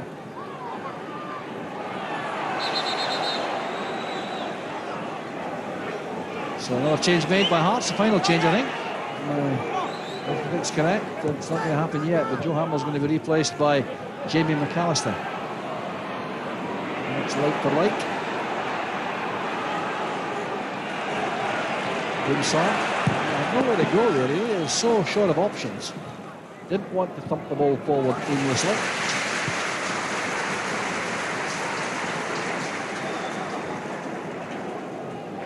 So here's Craig Gordon going for the long ball, which is really a waste of time, you'd have thought, against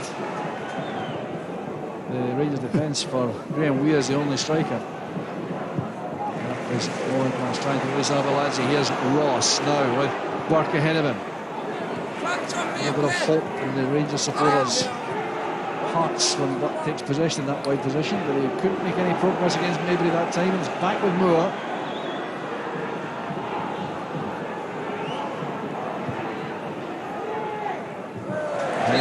Webster, bit of bumping and barging in there, and an offside decision, more importantly. And McGarry again, the flag up. So Joe Hamill is being withdrawn after contributing well to the Hearts' cause this afternoon. The replacement is Jamie McAllister, formerly with Aberdeen, Livingston and Queen of the South, and will be left midfield for left midfield.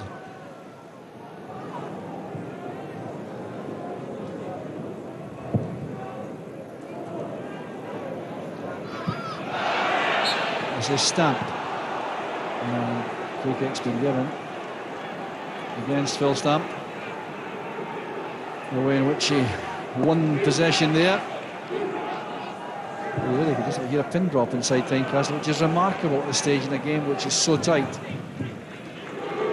Here's Ross. Webster's clearance goes to Weir. Just a blatant kick from behind by Moore. The advantage rule has been applied. The referee will do something, I think, when the play stops. Here's Buck finding Mladenovic. This is Vignal, always willing to join up in midfield. That's for Thompson. The first touch so crucial, and this wasn't good enough there from Thompson. That's Mladenovic.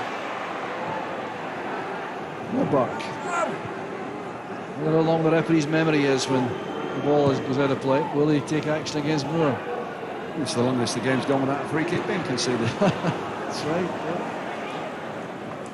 This is Buck against McAllister. He's ordered off in midweek in a reserve match against Kilmarnock. Just disqualifying in this game, but an indication of his frustration perhaps at playing in the reserve match. Of course, it goes from Weir to Stamp if he can collect. And now the referee is going to speak to Craig Moore. Well, I think that's entirely justified. Good long memory on the part of the referee. Here's why. A real thud. A real thud in the back of Weir there, yeah. Isn't it? He's lucky, in fact, it's not a yellow too, in fairness. So much less penalised. You'd expect the referee, if he's going to stop him, to actually book him. Stop the game. Back from Moore to Kloss. That's for Ross. And now Buck. Oh, that's good play. Away from Maybury. Crossing his man well. This is Rexon. A chance on now for Rangers. Back it comes to Lowenkrantz. Well, it came off Thompson towards him awkwardly. So a good opportunity goes a begging here, aspired by Burke, and good movement from Rexon. That was better play there from Rangers, but it's that man again, Burke, that's instigated it, but a ball that's pulled back, just coming far too quickly across the box. Well, a substitution being made before it's made, perhaps you tell us your man of the match, Mark. Yeah, the man that's going off. Hughes Nobo is my Bank of Scotland man of the match. He's covered every blade of grass today, and I think Craig Levein will be giving him a big pat on the back. Very instructive in the first half. Broke up play, set up play. As I say, earned himself a deserved rest now. Warmly received he was by his manager when he came off. There was appreciation, no question, for his performance. And Neil McFarlane going on is like for like. Another busy, combative midfield player.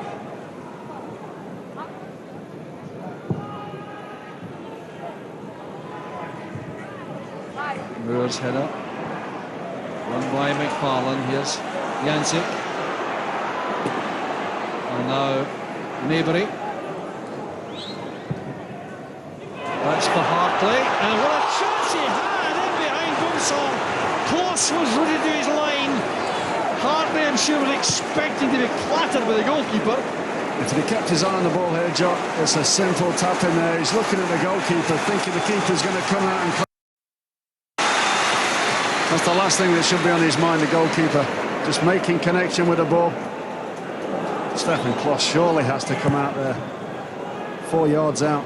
Well, Boumsong certainly made that clear to him. He couldn't believe the keeper hadn't come for that. What a let-off for Rangers. Well, time running out rapidly here.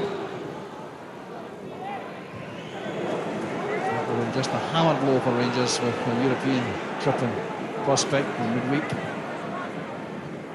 Vignal, surely fouled by Hartley, yes. Well, Hartley's a fiery character too. There's going to be trouble here. Referee McDonald goes to the top pocket again. It's going to be Paul Hartley who's booked. Piper Hamilton, Millwall, Wakefield, Hibs for a year and a half under Alec McLeish, and then St Johnstone, Paul Hartley. And there's White, the challenge which upset the referee, and Vignal, in fairness. So here's Fernando Rickson with a free kick. Packed penalty box. Rangers trying to snatch a late winner. So poor ball in, won easily by Jancic. With Ross. Handball appeal. They stood there. There's Rickson, and the referee on my view was right. Just struck him in the hand. I think a little bit about that. With a chance though for McAllister. And Weir. Jancic supporting.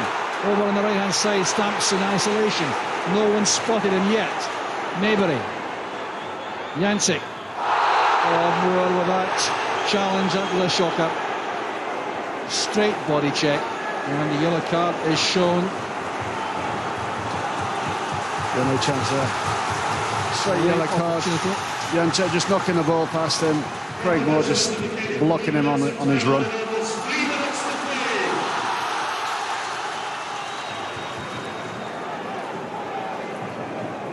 So the free kick was taken by Phil Stamp. Still Presley doesn't go forward. Played in well by Stamp. Headed away by Vignal to get blown in the face in the process. The referee will check on that. Allow attention for the Frenchman. There's a problem, facial problem here. Yeah, the blood appearing from the nose, I think. Ball into the box there, Vignal. Just being caught. Nielsen catching him, yeah, right in the coupon.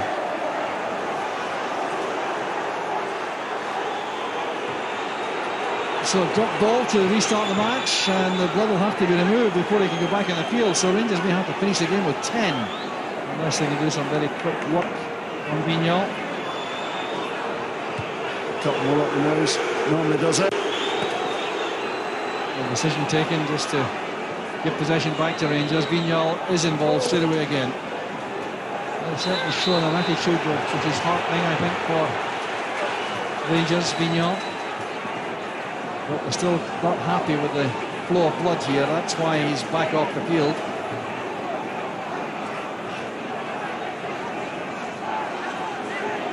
helmet would also ask him to change his shirt if it was bloodstained, as it is. What's back on the field to play as quickly as possible. That's to his credit, Vignal, but he will have to overcome the laws of the game now about, or at least the rules about injuries. Well, what a disjointed end to the game it is. It really has been so disappointing for two of the top teams we have in Scotland. Vignal arguing there with the medical people, and the linesman is still insisting. He's going to book Vignal now if he's not very, very careful. This is madness on the part of the Frenchman. He'll get himself into trouble here. He has to wait for the referee to allow him to come back on.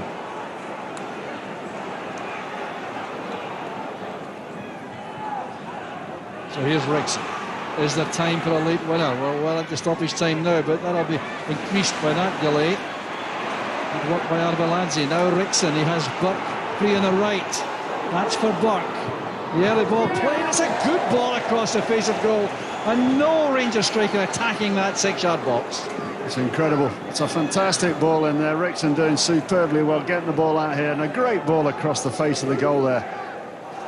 That's where you've got to be looking at your strikers. Somebody breaking his neck to get in there. The amount of times the ball's gone across the face of the Hearts goal and nobody being there. So Vignal is back in position. And everyone seems satisfied about that. There he goes, up for the header. Missed by Thompson, but not by Presley. Here's Jancic. McFarlane in a battle there to win possession. He's done well. Good play by Bumsong. Vital tackle. And a collision off the ball between Nielsen and Bumsong has upset the Rangers players. The final whistle goes. Well, that just is about the way in which they expect a game of this lack of quality to end. There's trouble there among the players because Nielsen took out Bumsong right at the last whistle there. Bumsong is still on the ground. That's why the players are milling around and the technical staff are arguing to toss Jan Bouters there at the assistant referee.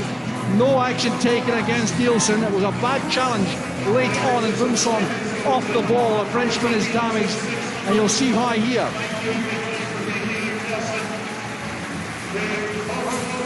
Oh. There's a little forearm into the face there of Bumsong. Well, that's very, red very card lucky. material, no question about that. That's a red card. Straight red card if it's spotted. Bumsong appears to have recovered. But reflections, Mark, on what was a terrible, untidy game. I think that typifies the game. I think, in general, I think he finishes with a free kick, starts with a free kick, and I think it's been non-stop. I think 5 or 6 cards throughout the game. I think no more than 5 or 6 passes made at one time, and that just puts up for a disjointed game, and I think that's how it worked out. Well, Craig Levein, I'm sure the happier of the two managers at the end of a scrappy, untidy game, which reflected no way, in my view, well on the Scottish game.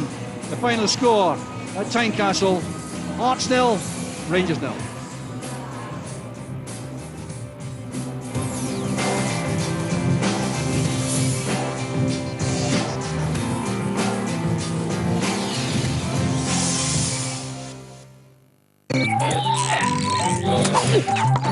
The thing I enjoy about the countryside the most is the peace, quietness, space, fresh air, the scenery. It's really beautiful. On footpaths, I think everyone will have stepped in dog muck at one time. Yeah. It's just horrible. Disgusting. Horrible. Got to be responsible pet owners. See, people don't realise their dogs could be a danger to wildlife. There's sheep running around scared, there's birds nesting on the ground, havoc. Keep them on a lead. Well, I think signs are more important on a coastal path. Warning signs. Oh, definitely.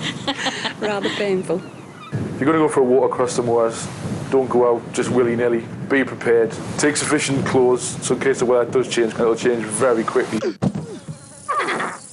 I think you should treat the countryside as you would treat your home. Yeah. For what to do and where to go, just look on the web. can I go now?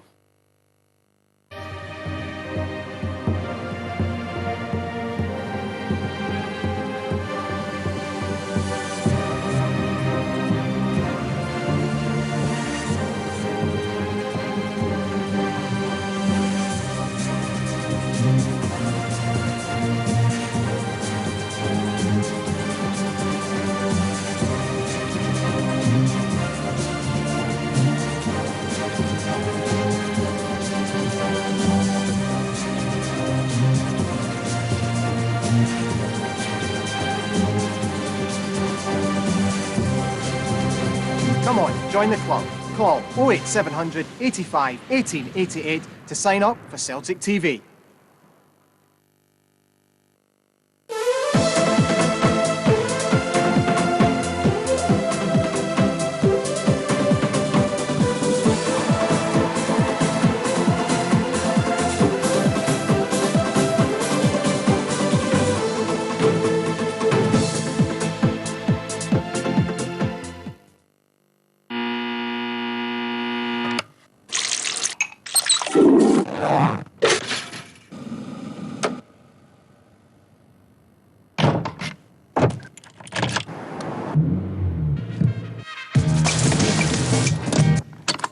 Why is it that the better something does its job, the more we take it for granted?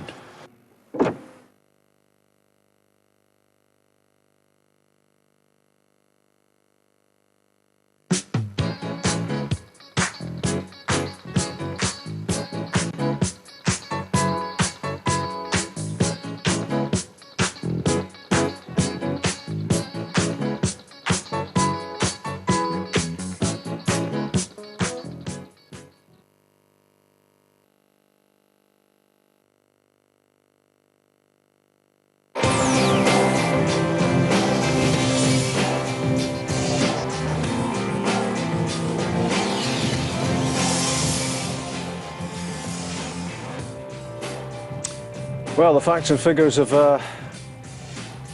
an engrossing game, not high on technical quality, you'd have to say that, but there were certainly chances for both teams to have won it.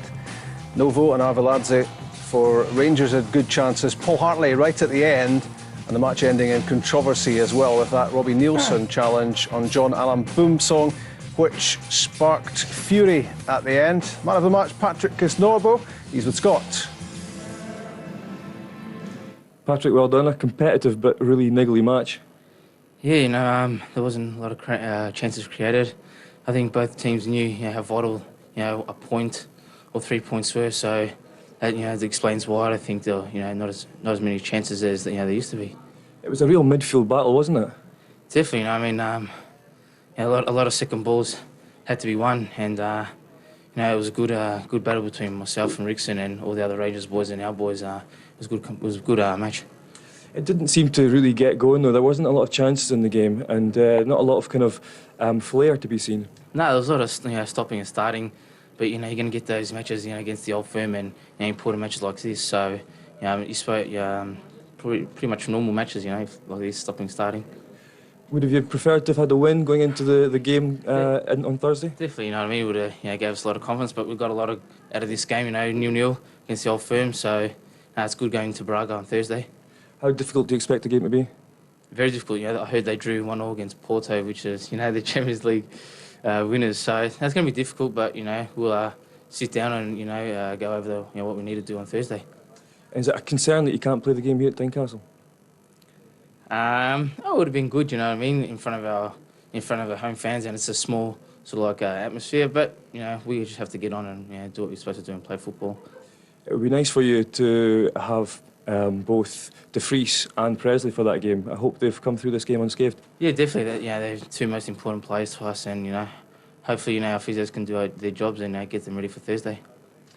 And he did seem to cause a lot of problems in the start of the game, De Vries, but I think tired later on. Yeah, I think it's just come down to match fitness. You know, I mean, he's been injured for 5 weeks. He's just going to get into the pace of things, and, you know, hopefully he does well on Thursday for us. But he did well today.